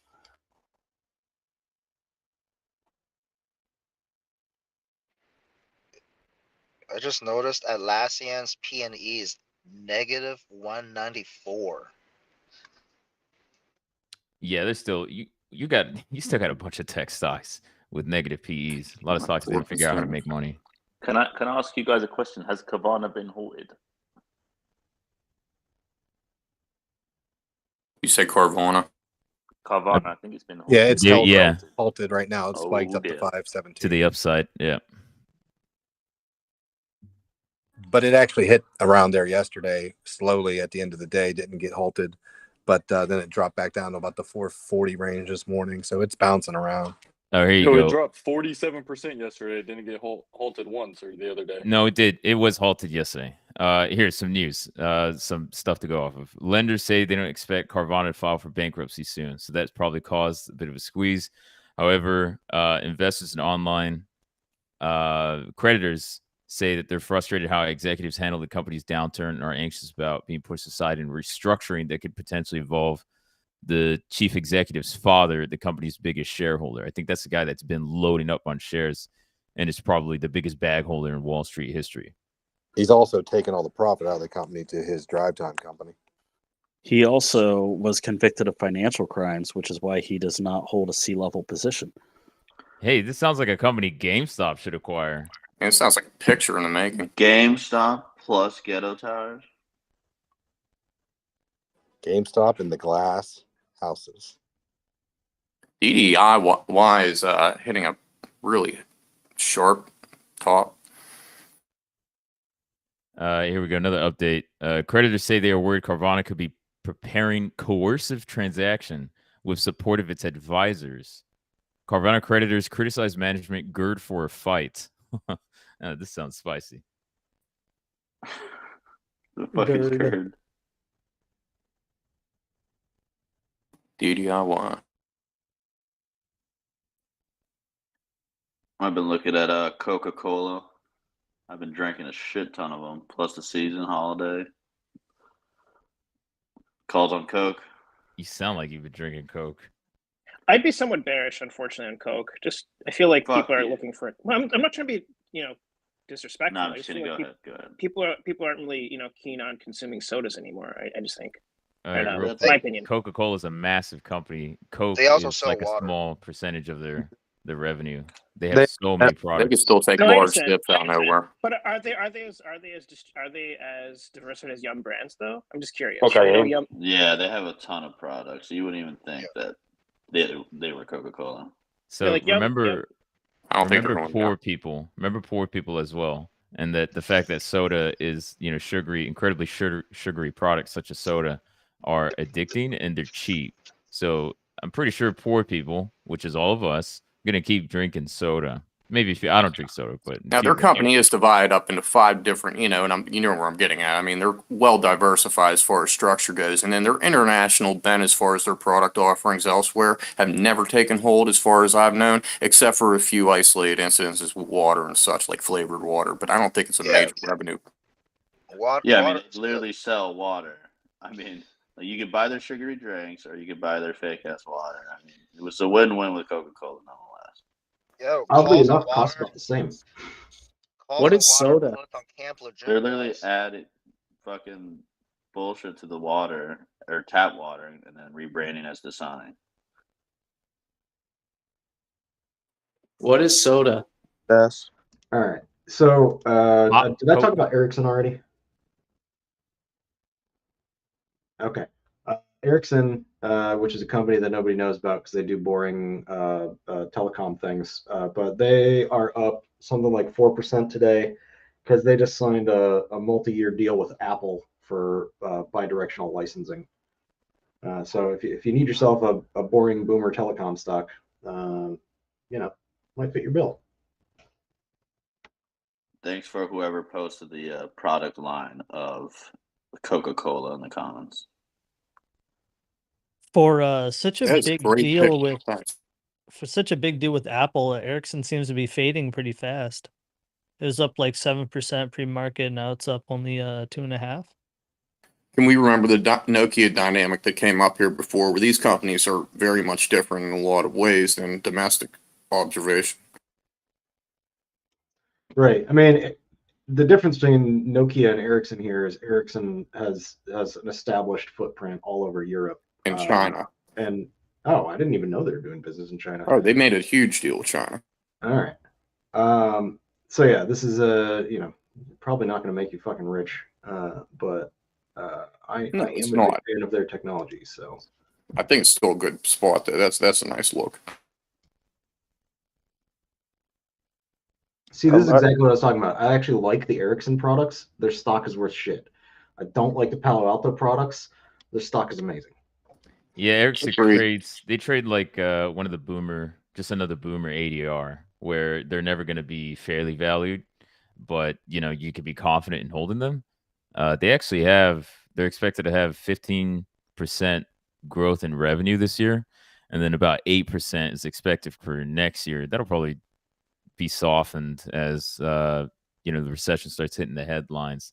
But Right, and I still, think this has they been got a planned on. 15% forward free cash flow yield, which is pretty damn high, 3.5% dividend. Exactly, and the money's going to start rolling in for some of these companies. I mean, it's so easy to say government contracts, but the actual complexity of these things, whenever things start to fall down, as in structural deals between other companies, they have to have a backup. And that's why I keep saying to Nokia and Ericsson like that, yeah, Palo Alto is fine, but I mean, like, I'm looking for value here and value growth of that. And some sort of reassurance that this company does have it set in the footprint. Well, Palo Alto is completely different type of play. Palo Alto is a growth at a reasonable price play, and that's for you're worried about recession, but this company has recurring revenues, and government is just going to give them up during a recession because it needs cybersecurity. It's basically becoming a staple in the economy, and they still have very strong growth, still double-digit growth. So you can't find too many companies that have good free cash flow, that are still growing. and essentially have a vast majority of the revenue locked in through a recession. So that's a different play altogether. I will say I like Ericsson more than Nokia, just looking at their financials and then looking at the stock price. Because if you look at the long term for Ericsson, this is basically a low. Like throughout time, Ericsson will come down close to this price, ignoring the tech bubble because that was just a different thing altogether. But yeah, it'll come down to around $6, $6.50, and then it seems to be cyclical. Over the next couple of years, it goes back up to 13, 14, and then right back down. So I kind of like Ericsson. Completely agree with you. I completely agree with you. I'm just looking at the cyclicality of these things and when these things will actually take off. And I'm sure you guys see that I'm playing devil's advocate on a lot of things in about the safest manner that I can. But no, I completely agree with you on that. These are nice backups.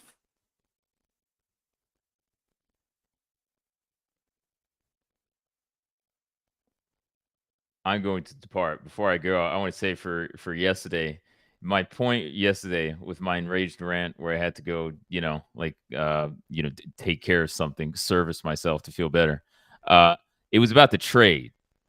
That's all it was about. So all I was trying to say is hedge the trades that you make that have a high chance of losing money.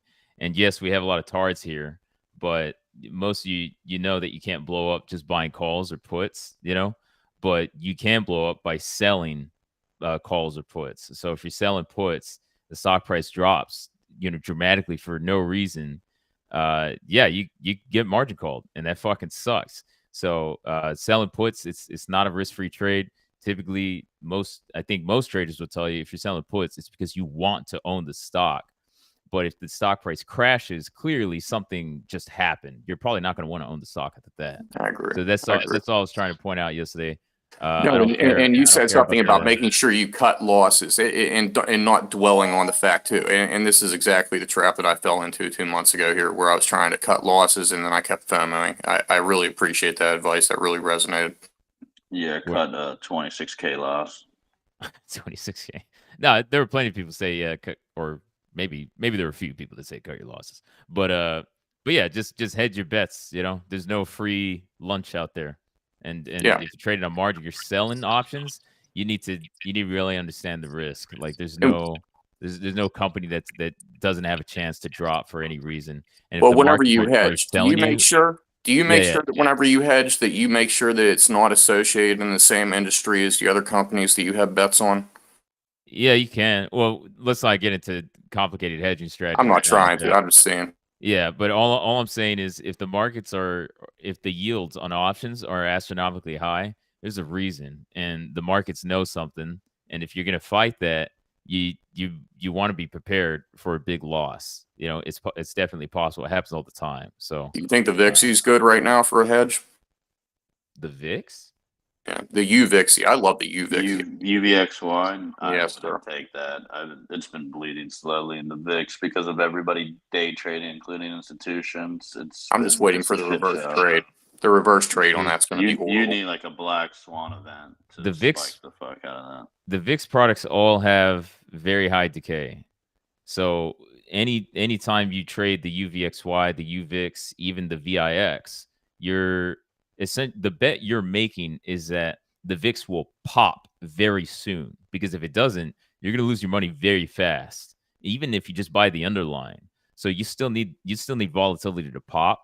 And I actually use the VIX instruments as like an ongoing hedge. It's cost doing business. I spend a small percentage of my portfolio on some of the securities, and it's just, if I lose that money, I roll it like every quarter.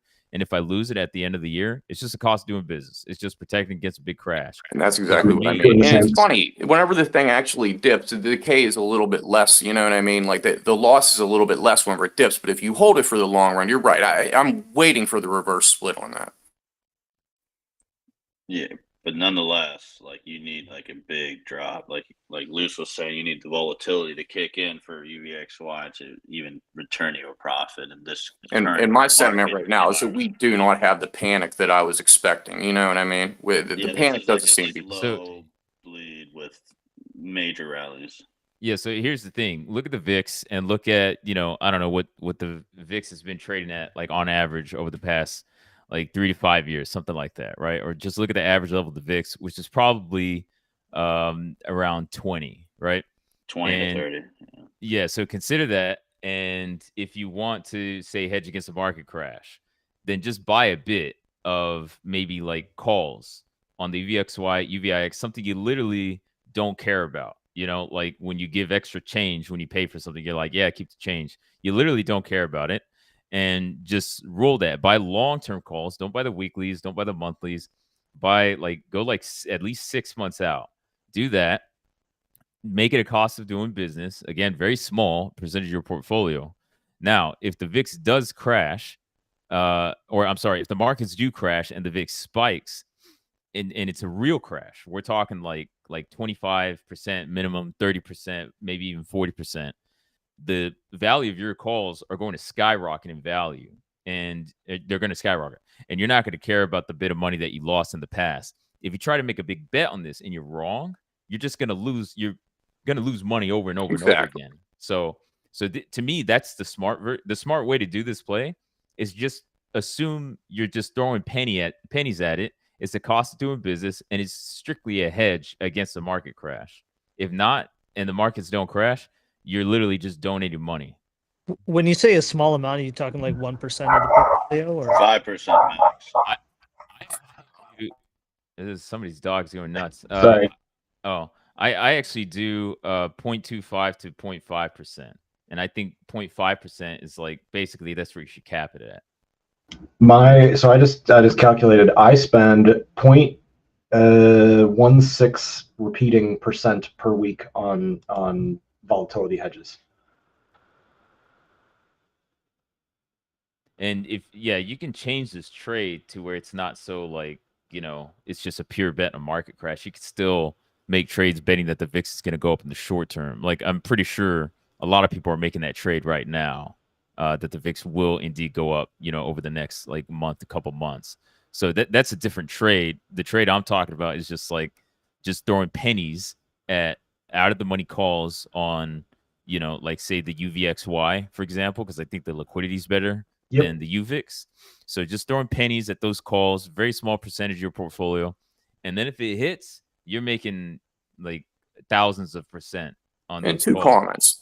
comments. I mean, you're pretty well versed in economic theory as it's known to nowadays. The normal range, and this is being considered normal by some people according to their theories, is that the VIX is about right in a normal economy at 15. So it is elevated, and there's much room for it to come down. Second thought that I had was, according to such economic theory also, the S&P is going, and this is economic theory, this is not practice in the massive markets that we have nowadays, that the S&P goes down as a last resort to a major change in recessionary attitudes, okay?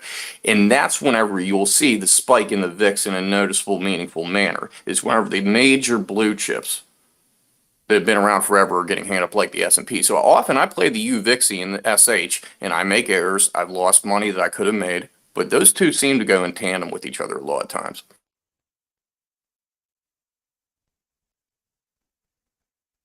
Just wondering if you guys vibe the same way. I mean, it's so often that I'm selling volatility.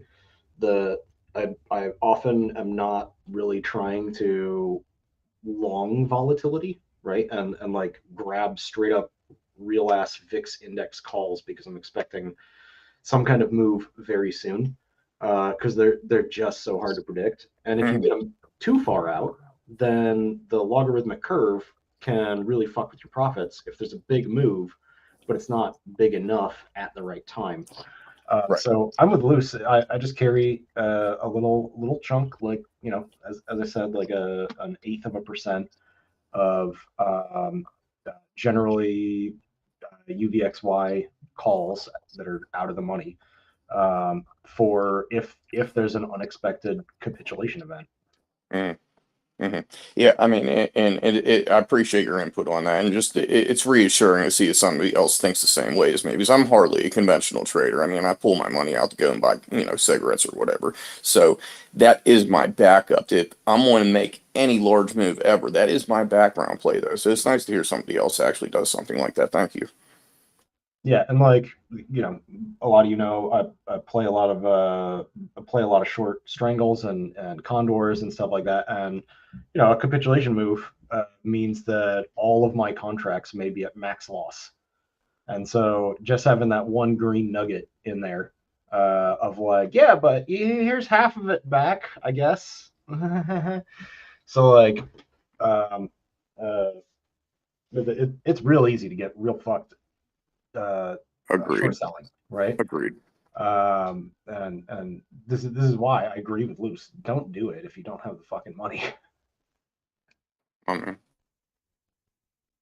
Yeah, you can see this is like a lottery ticket that pays out every 10 years, but doesn't pay out, as much as a lottery. Like you're not gonna spend your whole paycheck on this. It's gonna be like a couple dollars. Well, some of you.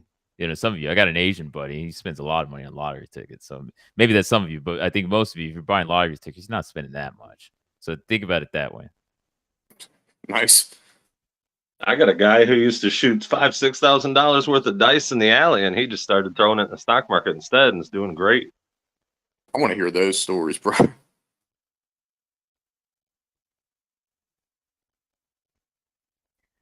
Yo, I gotta ask, are you Rockstar, dude? Are you Rockstar disguising your voice as Do I someone drink else? Rockstar? No, I hate Monster. Fuck Monster. I drink Rockstar. Dude, you are Rockstar. Fuck you. Yeah, right, dude. I go hard at shit. That reminds me of that interview they did of a woman after Katrina, and they were asking people if they were having trouble finding churches to go to. And she asked a woman, she said, are you having trouble finding any churches that haven't been destroyed by the hurricane that are still open? She says, oh, no, we don't go to churches. We go to Popeyes. That sounds like my fucking neck of the woods, dude. Honestly, these fucking hurricanes worry me. I really am surprised at the economic repercussions, if you will, or consequences or benefit, if you will. Really seem a little bit muted compared to past years in the distance. All right, I met my racist joke quota for the day, so I'm gonna get rolling. Hey, we all friends here, man. Yeah, I'll see you, Last chaps. question. Yeah. You mentioned UVXY. Yes. I looked at the 5-year chart, and that thing was like once like $600. Is that So they do real? Yeah, they do reverse splits because they have to, because at some point it's going to go to pennies. It will decay. And the more leveraged those instruments are, the higher the decay will be, the higher the rate of decay, rather. So I won't go into specifics on why that happens because we don't need to. But they will decay over time. And that's why anytime you're trying to make a play on this, you're basically betting against the odds. The odds are like heavily against you. So that's why it's like I put it earlier. It's you want to buy lotto tickets, you spend a couple bucks on lotto tickets, every month or whatever, and that's it. And then maybe you hit it big, but you really don't care if you don't hit it big. The good thing about this is if the markets do have a good crash, not like unfortunately, the strategy doesn't work when the markets just kind of gradually go down. So if we have a real crash, the markets move down violently, the amount of money you'll make off of these, we'll call them, scratch offs, will be so high that it should offset a good amount of your losses, say like you're just holding the SPY. So that I actually worked out. I did the math. I did some back testing myself, and it does work if we have a good market crash. We're talking down 30%, within 2 months, at least, minimum 30% within 2 months. So the faster the crash, then the higher the VIX will go, the more money you'll make on that. And that's where it actually becomes a hedge because it offsets the losses that you would have had on other plays. I want to correct myself from anybody who's paying attention to what I said this morning. This real estate is actually not doing bad right now. This looks really good. All right, see you guys in the gangbang talk. Later, man. Later, Lewis. So I went and looked, and my UVXY P&L year to date is $13. If that gives you a good idea of like Moon Boys. Well, why UVXY versus VIX? Let's not get me started here.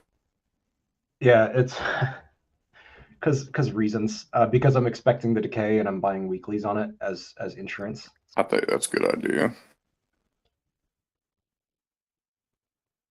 So my point there being is that because I keep this running thing where I'm expecting for these contracts to expire worthless, the few times that it's paid out over the course of a very dumpy year have been enough that I'm actually still in profit on those volatility plays. Um, uh, so like I'm not actually just throwing money into a furnace, at least in a year like this one has been. And so those have certainly helped to offset some of my more red days. Um, yeah. How come you don't do longer dated calls so you can avoid wash sales? What wash? I'm hoping that they expire worthless. I'm not worried about wash sales. Sorry, not wash sales, but I That's mean, nice. yeah, to be able to tax loss harvest. Well, because it is insurance against an unexpected event. Yeah, but if you did like quarterly, like Loose did, wouldn't you be able to realize short-term losses on those options expiring worthless? Be able to at least claim those losses against gains. But I mean, and I'm sure you guys have picked up, my fear is manipulation, that some of these companies really are set up for the fucking in the short run. And it might not ever be apparent. It might not even happen, but some of these companies like that are really sensitive to that kind of thing. On the wash sales, don't you just don't buy equities for like 30 days and all your wash sales get erased? Yeah, which is why I was thinking if he were buying quarterly like Loose does, then you buy the contract, it expires worthless. You buy a new contract next quarter, you should be free of the. I think it's at the end of the year. So if he's buying it for December 30th, he doesn't buy for 30 days after like New Year's, he should be fine for next year. No, it's like during the year as well, right? Like Yeah, but a wash taxes sale. are. If I were to buy Netflix, sell it at a loss, and then buy it again the next day, it doesn't matter Oh, what day of okay. the year it is. I see where you're confused. So the way that you do the taxes on options is each contract is considered its own separate security. So if I pay 20 cents a contract, so $20 a piece every week, and they go to zero, the contracts for next week are their own completely new security. So that's 100% loss on this week. And then when I buy in for next week's, then those can also go all the way to zero. So it's not like I'm buying UVXY as the actual security and holding it, right? I'm buying weekly calls such that if there's a big event, then I can make a profit off of them. What about the substantially identical language, though? I was under the impression that the underlying and options were considered the same. Well, if that is the case, then TD Ameritrade has been sending me financial fraud documents for a long time. But even Well, so, if you're scared, just don't buy anything for 30 days after New Year's. I think you should be fine. Just wait 30 days. And your next year, profits and losses will just cancel each other out. yeah, so wash sales don't apply only turn of the year. They also apply like during the year, right? Yeah, but your taxes, it depends on your tax status. I think if you're just a regular Joe trader, your your capital gains all cancel out at the end of the year. So if you don't buy anything for 30 days, if you're really scared about it, all your wash sales gets recalculated and your cost basis get recalculated. So it's like it'll equal the math. It doesn't. It won't screw you over. What screws you over is if you buy the same equity in the new year and that'll reset your time, so your losses won't be applied for next year's taxes. That makes sense. Yeah, I occasionally will get wash sales in the short side of my contracts. So if I sell a credit spread and the thing goes up and I buy it out and then it goes back down and then I re-enter, and because I'm dealing with options, it's mostly not a big deal, because if you talk about like an at the money SPY option for relatively short duration, it's maybe $500, right? And so so it resets my cost basis. I can't claim a loss on that. But if you have a significant number of trades, the couple that end up as wash sales really don't do any big damage. It's if you're moving big chunks of long shares on securities, selling and then buying back at a lower price is that's where your real danger is. But again, even if you do that, unless you're doing like tax trader status or something like that, if you bought a stock at like $10, sold at 5, you bought it at 7 or something right away. If you sold it like December 29th and waited 30 days, the math will just calculate your loss properly for you. The key thing is waiting 30 days, especially at the end of the year.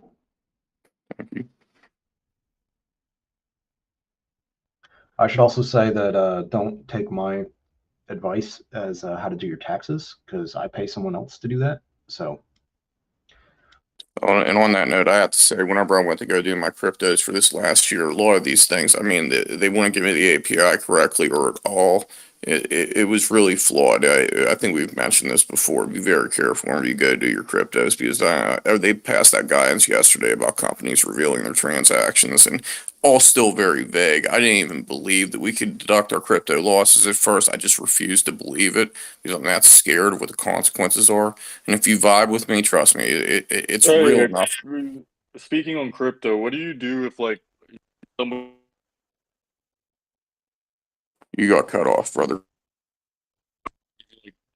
Yeah, my bad. Like, what if a buddy, gave you like 20 grand and he like wanted you to put it in your bank account and then buy him crypto and send it to him? And like, do I have to report that? I mean, listen, you can do that, okay, and you're getting into what gift taxes would be at that point, and let's make sure that we keep things distinct here, the progression of a lifespan paying taxes. As long as it's not lingering, I don't think it would be a problem, but you still might have to report it. Does that sort of answer that?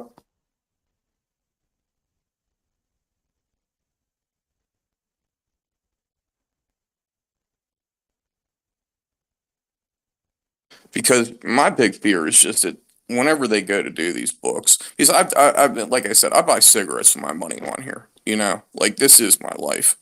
And so whenever I need that extra $50, I got thrown at fucking goddamn crypto.com only because I can get my fucking debit card to work on that at that moment. And I transfer it over to what? I'm not worried about the pennies transaction cost being deducted from my tax. Okay.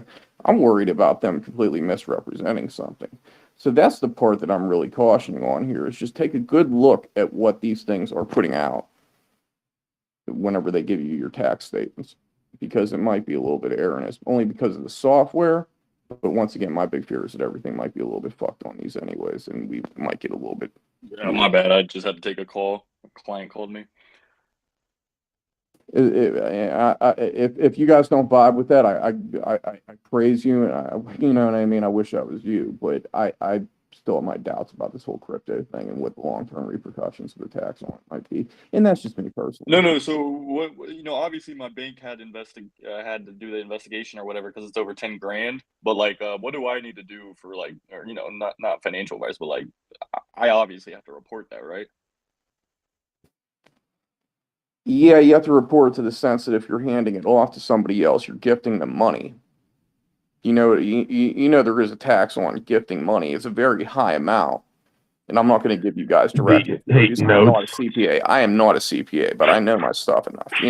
Notes. Talk to an attorney. Not financial advice. Personally, I would not have took somebody else's money for them to buy them crypto and send it to them. I'm speaking for myself. I can't speak for others. But if that has already happened, I would talk to an attorney just to make sure everything's reported properly, because that much money coming from seemingly nowhere into a bank account, and then immediately buying crypto could get some unwanted attention, even though there was nothing wrong about the transaction. I would talk to an attorney just to make sure everything is done properly, so Right. So three-lettered agencies don't come knocking on your door. Right. I So completely agree with you, man. obviously, I have a little bit sense of the language in that sense. So like obviously, he gifted me the 20 grand, and then I used the 20 grand based on the agreement to buy crypto and then gift him it back. Is that basically that's the? I don't know if that would be considered gifting. You just facilitated a buy or a sell using his money in your bank account. So I would. Yeah, 'cause he didn't have a bank account. He was like a drug dealer. I wouldn't say that. So he got all of those. What? He got all that money from selling feet pics. Well, in Minecraft, this dude's in prison now. So I'm like, wait, what do I do with this? Wait. He's a drug dealer? What? Did you do it by a debit card transaction, or how did that get facilitated? Hey, notes. I can't speak for you, but I could speak for myself personally. I would shut the fuck up. Yeah, this sounds like a straw purchase. I agree. Yeah. You just basically said you did money laundering. There's That's like the law, dude. 307 witnesses just happens to be here right now. I do There's not only want to be 300. called to court. Let's just move on. Good idea. So speaking of money laundering, NFTs. It's a great time to buy NFTs right now, actually. I got a boomer play for you guys, especially if you guys have a few $1,000s at your disposal for your IRA account, Robinhood, whatnot. So you can actually do cash covered puts on Energy Transfer for January 2024. If you guys can see that little arbitrage going on, if you guys, it's a dividend bearing stock. $12 strike on CSPs are about $200-ish, which, take at your own risk. I hold on to Energy Transfer because I'm a fucking old ass millennial, but you're getting paid a pretty decent premium up front to own a stock that you're probably going to be owning until you die. I saw that yesterday. It looked tempting. What's the arbitrage element of this? It's not so much the arbitrage. It's really because it's a dividend-bearing stock. The premiums are generally higher 1 year out. They're kind of calculating that ahead. So it's about like $100 for a $1,200, I guess, cash covered put. So I don't know, 8-9%. So if it lands right at $12 at the time of expiry, you may get max profit out of it. So what was the strike price and expiration on that one? I'm trying to look at it now. 12 January 2024. Did you see well services jump up yesterday? I'm just curious, my man.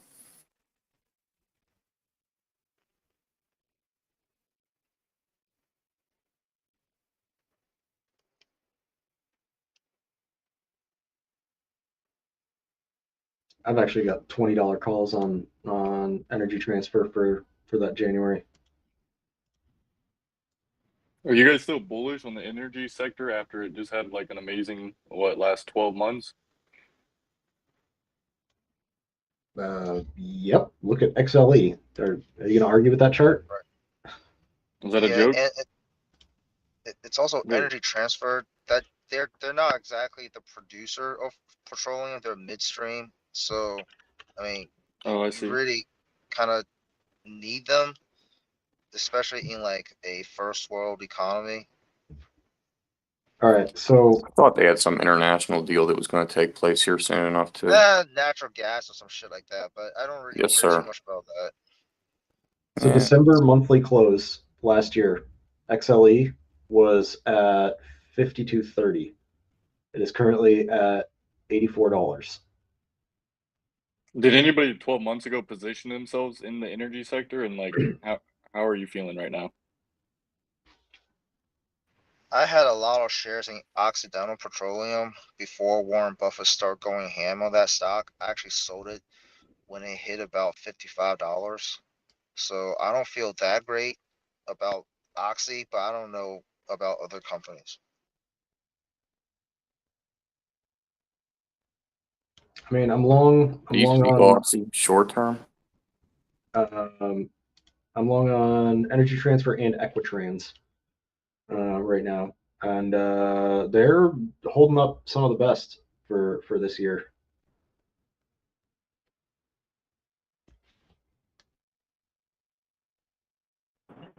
I'd like to see oil get down into the 60s before I go long any oil plays.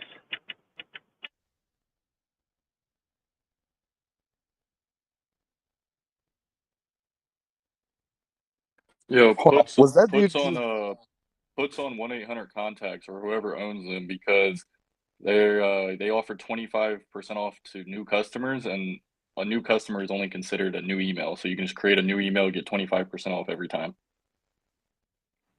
Was that dude before notes just typing on a typewriter? Not I. No, seriously, I respect that manuality, man. It's the problem with the world. We went away from typewriters.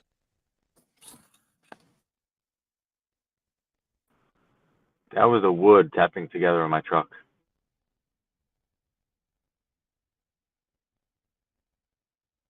Oh, we're selling wood again. Calls on Rick. That's like a boiler room reference. It's like, oh, you brought me wood? This is wood.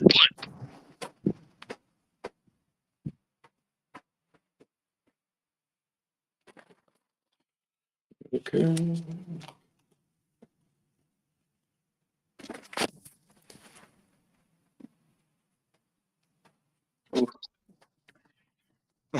Hear people shuffling around. Does it sound like it's time?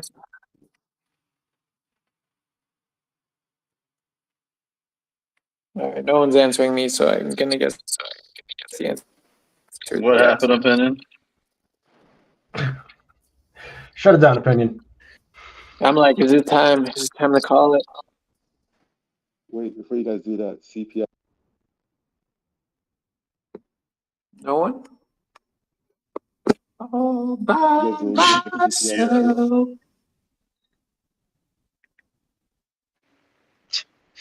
myself. Trashlet is up 5% today. Did anybody even realize this? Good luck, everyone. What's up, Mast? Hey, before we end Apparently, EE it, stocks.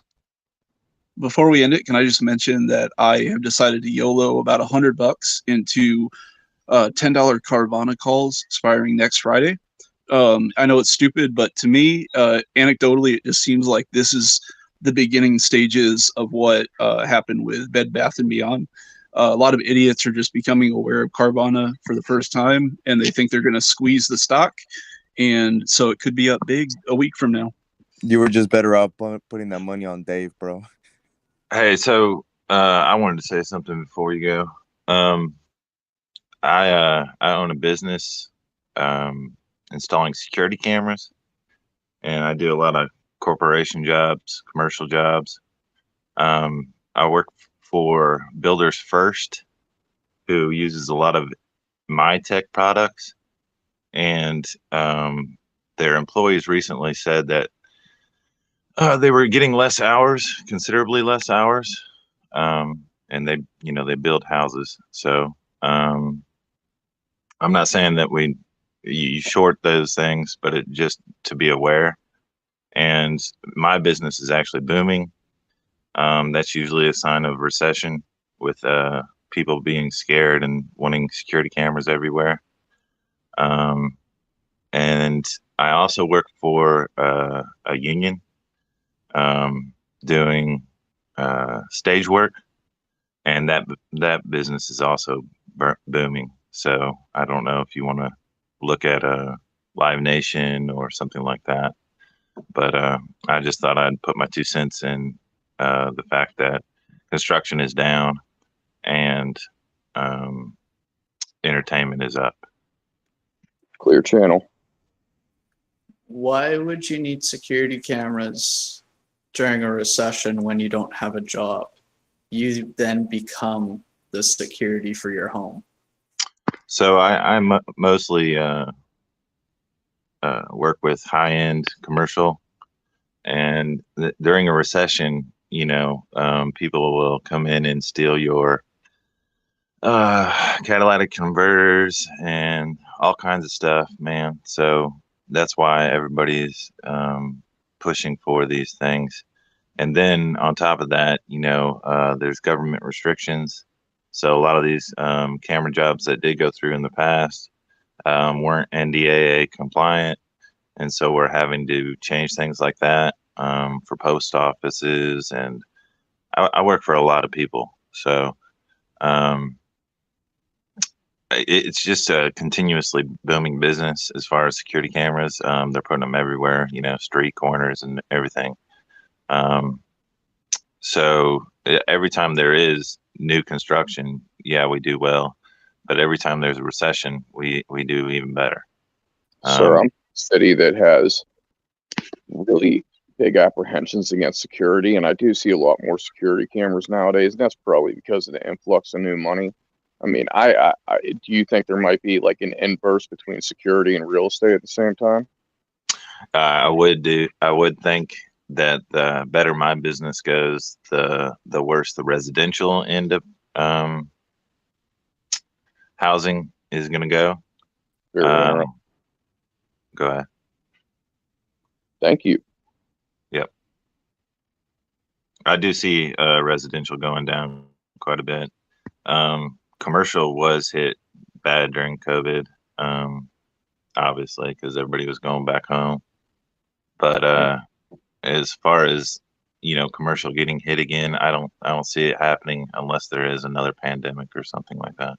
That's sort of what I was getting at this morning with the talk about the SRET and global dividend payer, that these stocks might perform well should we hit another COVID type thing, as was the rumor mongering at the beginning of COVID, that you need to be on the lookout for global real estate on the cheap because it might never come back down. That's a good point. I just wanted to put my 2 cents in so people understood. I mean, I've been in the construction business for quite a long time, and the boomers are retiring right now, and you really can't find people with my skill level out there, and I'm in high demand. So if I just quit, gambling it away on UVX calls and stuff like that, I'd be doing really well. But I do see DRV spiking again at some point. That's the bearish real estate. What do you think about the TZA and the plays on that? What is that? It's the inverse for the small sector economies.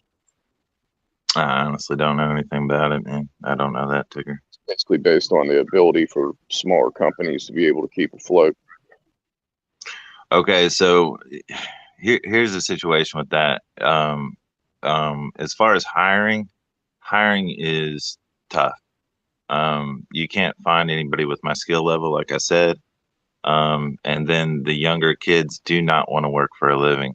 They want to play video games, stuff like that.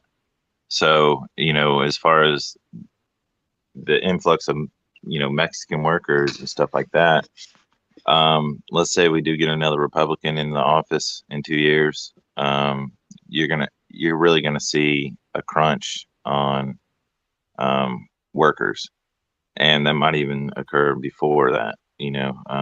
Biden hadn't been great for immigrants. He's been all right, but he hasn't been great. Is the Build Back Better plan, is this really stimulating A, the economy, or B, rebuilding our infrastructure? Like, is this, is that actually occurring?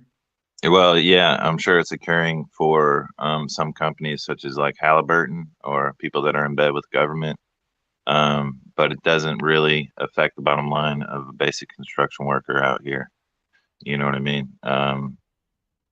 Especially if the work is slowed down because of the lack of money or the inflation of the goods and services. So you're really not going to get much on that Build Back Better unless you're into a major corporation that's going to benefit from it, which is like Halliburton or something like that, who is also a play on oil. So it's not a terrible idea to go after Halliburton or add to your portfolio in that regard.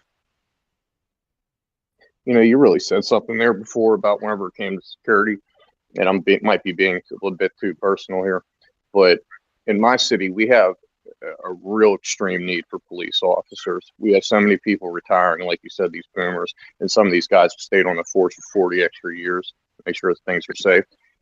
There might be, and I meant to bring this up yesterday, there might be a shift towards security like you were hinting at. Well, and honestly, with the new technology as far as facial recognition and even infrared, this thing's just going to keep growing. You're not going to see it go down. So why do Tesla not put infrared in their cars, for example? I'm just trying to understand that stupid stuff. Like, isn't infrared the ultimate vision? So what isn't that how all these self-driving cars, the future of them, have to be infrared? So why don't we adapt to it now? Okay, so as far as that's concerned, it's completely out of my purview. And as far as infrared, I wouldn't trust.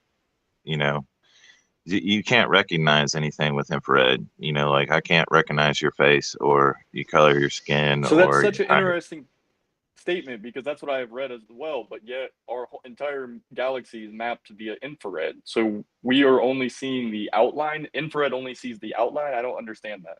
Right. You only see the outline. You don't see, the identifying aspects of that particular subject. Yeah. Hey, how do you acquire your customers? So I am not marketing ever. I never market. I literally am word of mouth and usually only like the highest people can afford our services. So like, major corporations and stuff like that. I've worked for Delta Airlines. I've worked for, like I said, Builders First. I'm doing a lot of preschools. I got to say education is booming. It's, that is something that is way undervalued right now is education or private education anyway. I think that there's going to be fine eventually with some employment services and education at the same time? Because it's been hinted at a few years ago. Well, you heard about the strike in California with the teachers and stuff like that. That's just going to have people moving into more private entities of schooling, and where teachers are actually taken care of. And honestly, I could see a major strike in the public teaching sector in no time. I see jokes about it all the time about some lady with a cup of coffee and she's like, I'm not a homeless person, and somebody puts money in their thing and she's like, nah, I'm a teacher, and so they put more money in their fucking thing because they just don't take care of teachers, man. I'm in the state of Alabama, if that just tells you anything. What about Southerners up here, and it's the same here. Yeah, and that's even more deeper of a subject, just because teachers are so protected because of the No Child Left Behind laws and the teacher unions and whatnot, that these teachers can't get fired. So then the bad ones get pushed into the low income areas, and then it creates a domino effect, basically, of then low income kids not having access to, an entity of substance. So you said something there about the unions, and I gotta say, more and more companies are. Well, more and more employees are looking for unions to help them out. even the police sector that the guy was talking about earlier, it's a considerably large union. And honestly, it's your only form of protection. So if you go get a job without a union, I mean, especially here in Alabama, you can be fired for anything. Yeah, I mean, or no reason at all. And so the only thing that protects you from something like that would be like a union. So and this is kind of for the older folks. Even the younger folks don't really realize that those things exist and will save you from. I mean, you look at Amazon recently; they laid off 10,000 people or something like that, which was a minute part of their workforce. But they couldn't have just done that if there was a union. You know what I mean? And in some places, I assume there is, but I think they weren't able to vote the union in recently. And as far as metalworking and stuff like that, they all have unions, not just the entertainment industry. Are you talking about Amazon warehousing, or what are we talking Up specifically? here where I'm from, and we're a union city, okay? And it's only recently that we've seen the advent of service unions. And I'm not speaking like in the past 2 years. It's been a recent occurrence we even see the advent of that. Right. Well, but I mean, I think it should really get spread to younger generations to understand how much it helps to have a lawyer, that you don't pay for, that the union pay for, or to have basic protections like that. I admire these California kids, man. They're really making an effort to do it. Say Starbucks and Amazon, especially too. I fear for them though. Oh, they're not gonna have it easy, man. What's funny? Recently, they said something about unemployment needs to go up for the market to go up, and all I could think was like, well, that's just the stupidest fucking thing I ever heard. You know what I mean? The more people you have working to build your economy, the better it is, and literally the more people believe in it. That basis is off of the idea that when people lose their job, they will be okay with getting a less paying job, and then it helps the economy in that sense. So that people that are in those high paying jobs, they get forced out of them, and then they have to take a job that's $10 an hour less or $20 an hour less. That sounds like trickle down economics bullshit. I'm sorry. Nobody's trying to take that pay cut once they were making over $100,000. They're gonna sit at home until they find another $100,000 job. And I'll tell you, your union speak resonates so well with me because I bounce between lower level service jobs, say Amazon, or actually working in the back of a kitchen, and working in a bank or doing some sort of dealings with auditing or something. And it is just insane to not have any protections whatsoever. I read my contracts with these temp agencies, and the temp agencies sometimes are seemingly more beneficial than the company itself, which is horrifying to me. Right. Yeah. I better get off. I was just going to point out that yes, the housing market is kind of crashing, and there's just not near as many people, trying to get a 7% fucking interest rate on their new house. You know what I mean? I don't think it's crashing. I just think demand has leveled out to an appropriate speed where realtors are actually going to have to do their fucking jobs to sell properties. When you say you that, don't see a crash, like what, 10, 20, 30%? I haven't seen it. Okay. We're not overselling home prices. Like a house that's listed for 400 isn't selling for 500. Yeah. That's what's going on. When you say that though, you're not looking at the people that just got laid off. I mean, tons of people that just got laid off and can't pay their mortgage. You know what I mean? And it wasn't like they're going to sell their homes. Is what you're saying? No, what I'm saying is they're not going to be able to pay their mortgage. It's going to have an influx of repos on the market, man. You're looking at like I can't go get another job at Apple because I got fired from Amazon because Apple's fucking laying off people too. I can't get another job over here and make the same money I was making, and I've already committed myself to this, $400,000 house or whatever it is. So you're looking at probably a quite a large, bankruptcy thing coming up, which is why I think, as far as residential, you're just going to keep going to shit, Yeah, I mean, we're speculating now that you're forecasting a potential crash in the housing market, not that the current conditions is causing this downturn, because it's clearly the interest rate hike that's causing a Exactly. slowdown, but It's not really a crash. It's not just the interest rate. It's also the unemployment. If I can't afford to pay the mortgage, then I've got to find a way out of this before I drown. And a lot of people, you're like, oh, well, maybe I can refinance or I can do this. Well, that's just assuming that you were above water before this went down and not living paycheck to paycheck. Most people are living paycheck to paycheck. You know what I mean? And if you had kids or any other real responsibilities, you're in trouble, like real trouble. Especially with you get laid off and you can't go find work at the same price point. You're in trouble. So Yeah, I get that, but like, there's too many benefits for people that have kids. And I mean, just in my opinion, as a single man that's 28 years old, man, I feel like, for the amount of taxes I pay, et cetera, and then it's just because I don't have kids, there's just so many,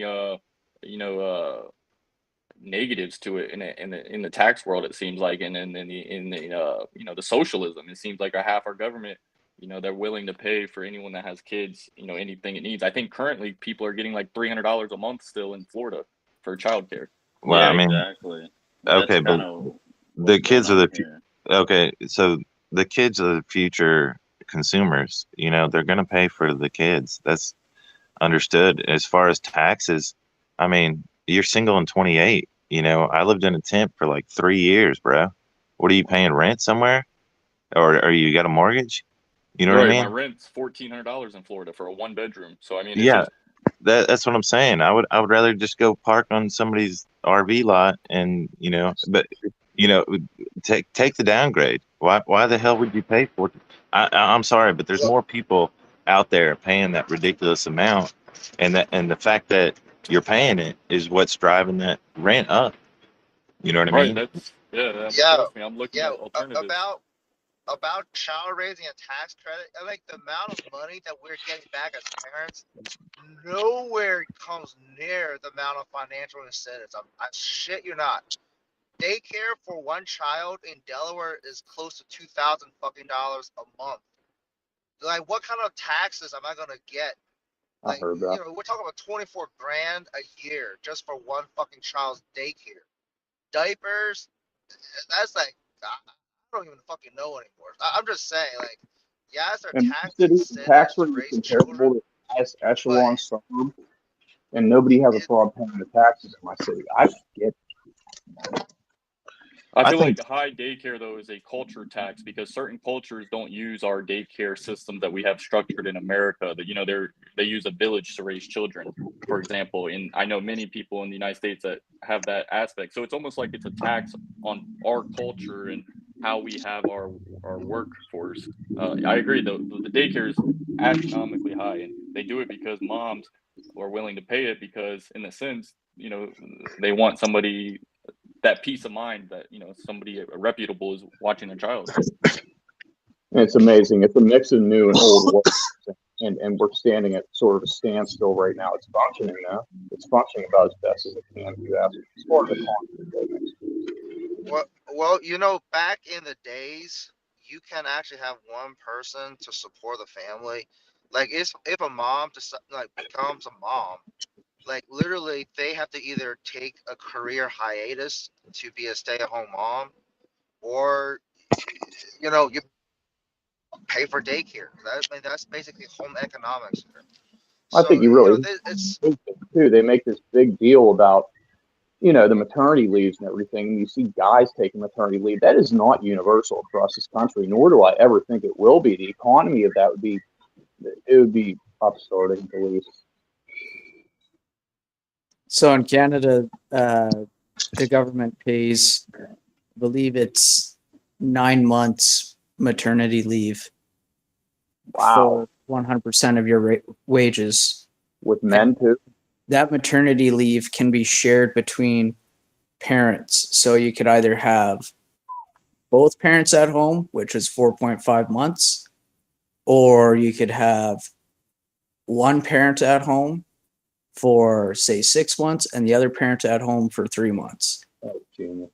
And it saves the family a shit ton that the government's able to pay, because the government's actually saying, oh, why don't we tax people who are just bag holding billions and billions of dollars and reinvest in our economy, so that way the working class has more money in their pocket to stimulate the economy and allow the economy to grow. Because if the families aren't growing, the economy doesn't grow. And if people don't want to have kids because it's too expensive, then you have no incentive to grow your economy. And I'm sure people pick up on whenever I say kids, you can hear me, that I'm referring to the millennial generation more so, including mine, and I think that the average kid, okay, has done extremely well. I did not expect for people to float this well in the economy. And I'm sure that this financial edition has had something to do with that. At the same time, though, I think it's impressive. The only wonder that I get is we always say the median family household size would be 2.2 in the United States. Does that really hold true elsewhere? Because that would really change the dynamic of that. So with the idea that like right now in the United States, there's the idea that, and realtors and people who are in the housing development market get this shitty math idea that, oh, because family units are smaller, that means we need to build more houses because there's more single individual families out there. They're just smaller in size, but they still want big houses, which is not true at all. So people are, and this is what's going to create a huge housing vacancy influx, is as the older generation, 70 plus generation, expires, because you can't live forever. Expired. Yeah. Their houses are going to end up on the market. And as the younger generation doesn't have kids, their need for houses isn't going to be as high in demand, because, well, I can just wait for my parents to expire, or I can just wait for my grandparent to expire and take his house, because I don't have as many siblings to compete with to have that house, or I can just share that home with my siblings. Is that your ultimate plan there? Live in your mom's basement until she expires? No, I already actually own a home.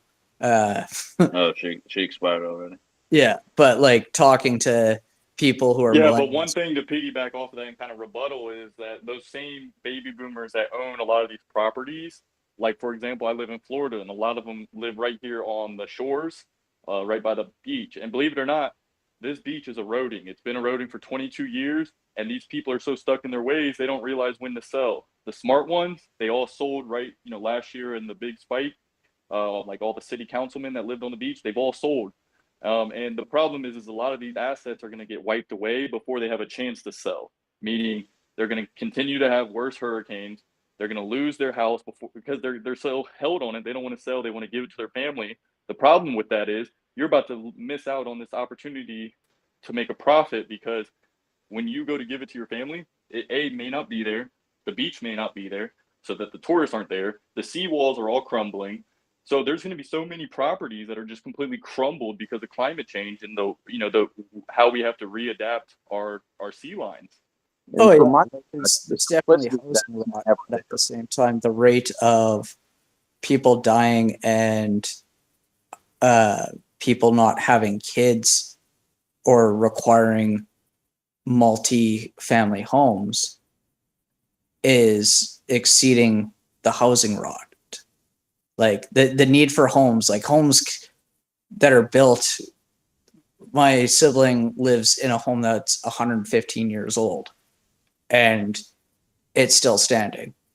It doesn't need much work at all. They invest maybe $1,000 a year into doing maintenance repairs around the house.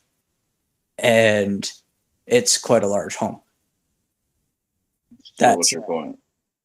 Well, just saying that, like, a home that's that old and a home built in the 1970s, it's still got a ton of years left in it if it was taken care of. And a lot of people still do take care of their homes, even that retired generation that's about to expire. But yeah, there's probably, let's say, I don't know, 10% of their homes are going rotten and need to be bulldozed.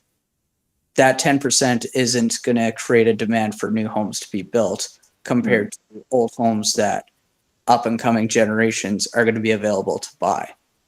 Yeah, I don't think the boomers expiring scenario is going to cause any type of sway in the market. I mean, they're going to put the houses in a trust, or it'll pass down to family members, like you mentioned, that were waiting for them to expire. And at the end of the day, they're not going to build, multiple single family homes. There's just not much room, especially in like highly demand locations. They're creating a ton of condos and apartments near me. So that just makes the value of those houses significantly higher because there's just no room to put these, houses, especially ones worth living in or, going over budget for. But what hurts the real estate economy is when you have empty houses that don't sell. Like there's tons in Winnipeg, there's tons of homes that aren't selling that a bunch of housing developers built back in 2010. And they've been sitting empty since 2010. And it's because everybody in the city knows it's too So, far. Cosmo, do you have a play like maybe? Have you ever tried looking for a ticker, like a company that specializes in property management on these houses or something like that? I've been looking in the States for property management companies that are highly invested in residential homes in, I guess, failing cities. Because I'd imagine cities that are failing are very likely to have a lot of home foreclosures. Look at Invitation Homes, INVH. I think they were more on the renovations, leasing, operations, single family homes and properties and so forth. And then DRV was the one that I was getting into when market was really, really hot. That's like a real estate bear ETF. So that's, shorting the market there. It's been pretty stagnant in the past month, not going to lie. I mean, I've gotten out of it at this point. But it's done really well. If you're predicting a crash of some sort, then that's something to think of adding. And I tried to predict a crash here for about 5 years, and it hasn't happened, except for that large one, but that was really nothing. I mean, if there is a true recession, crash, or economic collapse, or real estate collapse, this has been the most telegraphed fucking motion known to man. So, I'm bearish still, but nonetheless, we'll see how it ends. I'd say this crash isn't going to feel as much like the 2008 crash. It's going to be quite unique in a sense that it's going to be like a faucet turning on and off periodically, where you're going to feel it slightly, but not like as all of a sudden, boom, 2008 hard hitting crash. It's going to be like every 3 months, something bad news is going to happen. Sort of reflective of the society we're living into, where we have so many influences coming at once. It is a hodgepodge reaction. I mean, growth all across the economy is going to slow down significantly, especially compared to the past 2 years. I mean, it's going to completely change, especially as the layoff waves 2, 3, and 4 come through in Q1 of 23. That'd be, I'd keep a track on the labor markets around Q1 or after to see kind of the direction the market will go. On top of if the Fed actually pivots, I know folks are already saying the Fed has pivoted, but there's no clear indication of that yet. Usually, we will drop around those times. I have to wonder just how much bloated reputation is playing into everything that happens. I mean, what is this with these Soros types buying up like large interests in that Herbalife? And there's so much stupid bullshit that goes on. That's why I try to ignore half the shit that I see.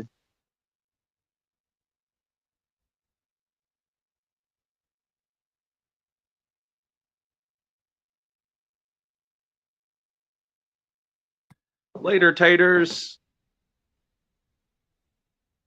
Peace and beauty. Later. Should we wrap up?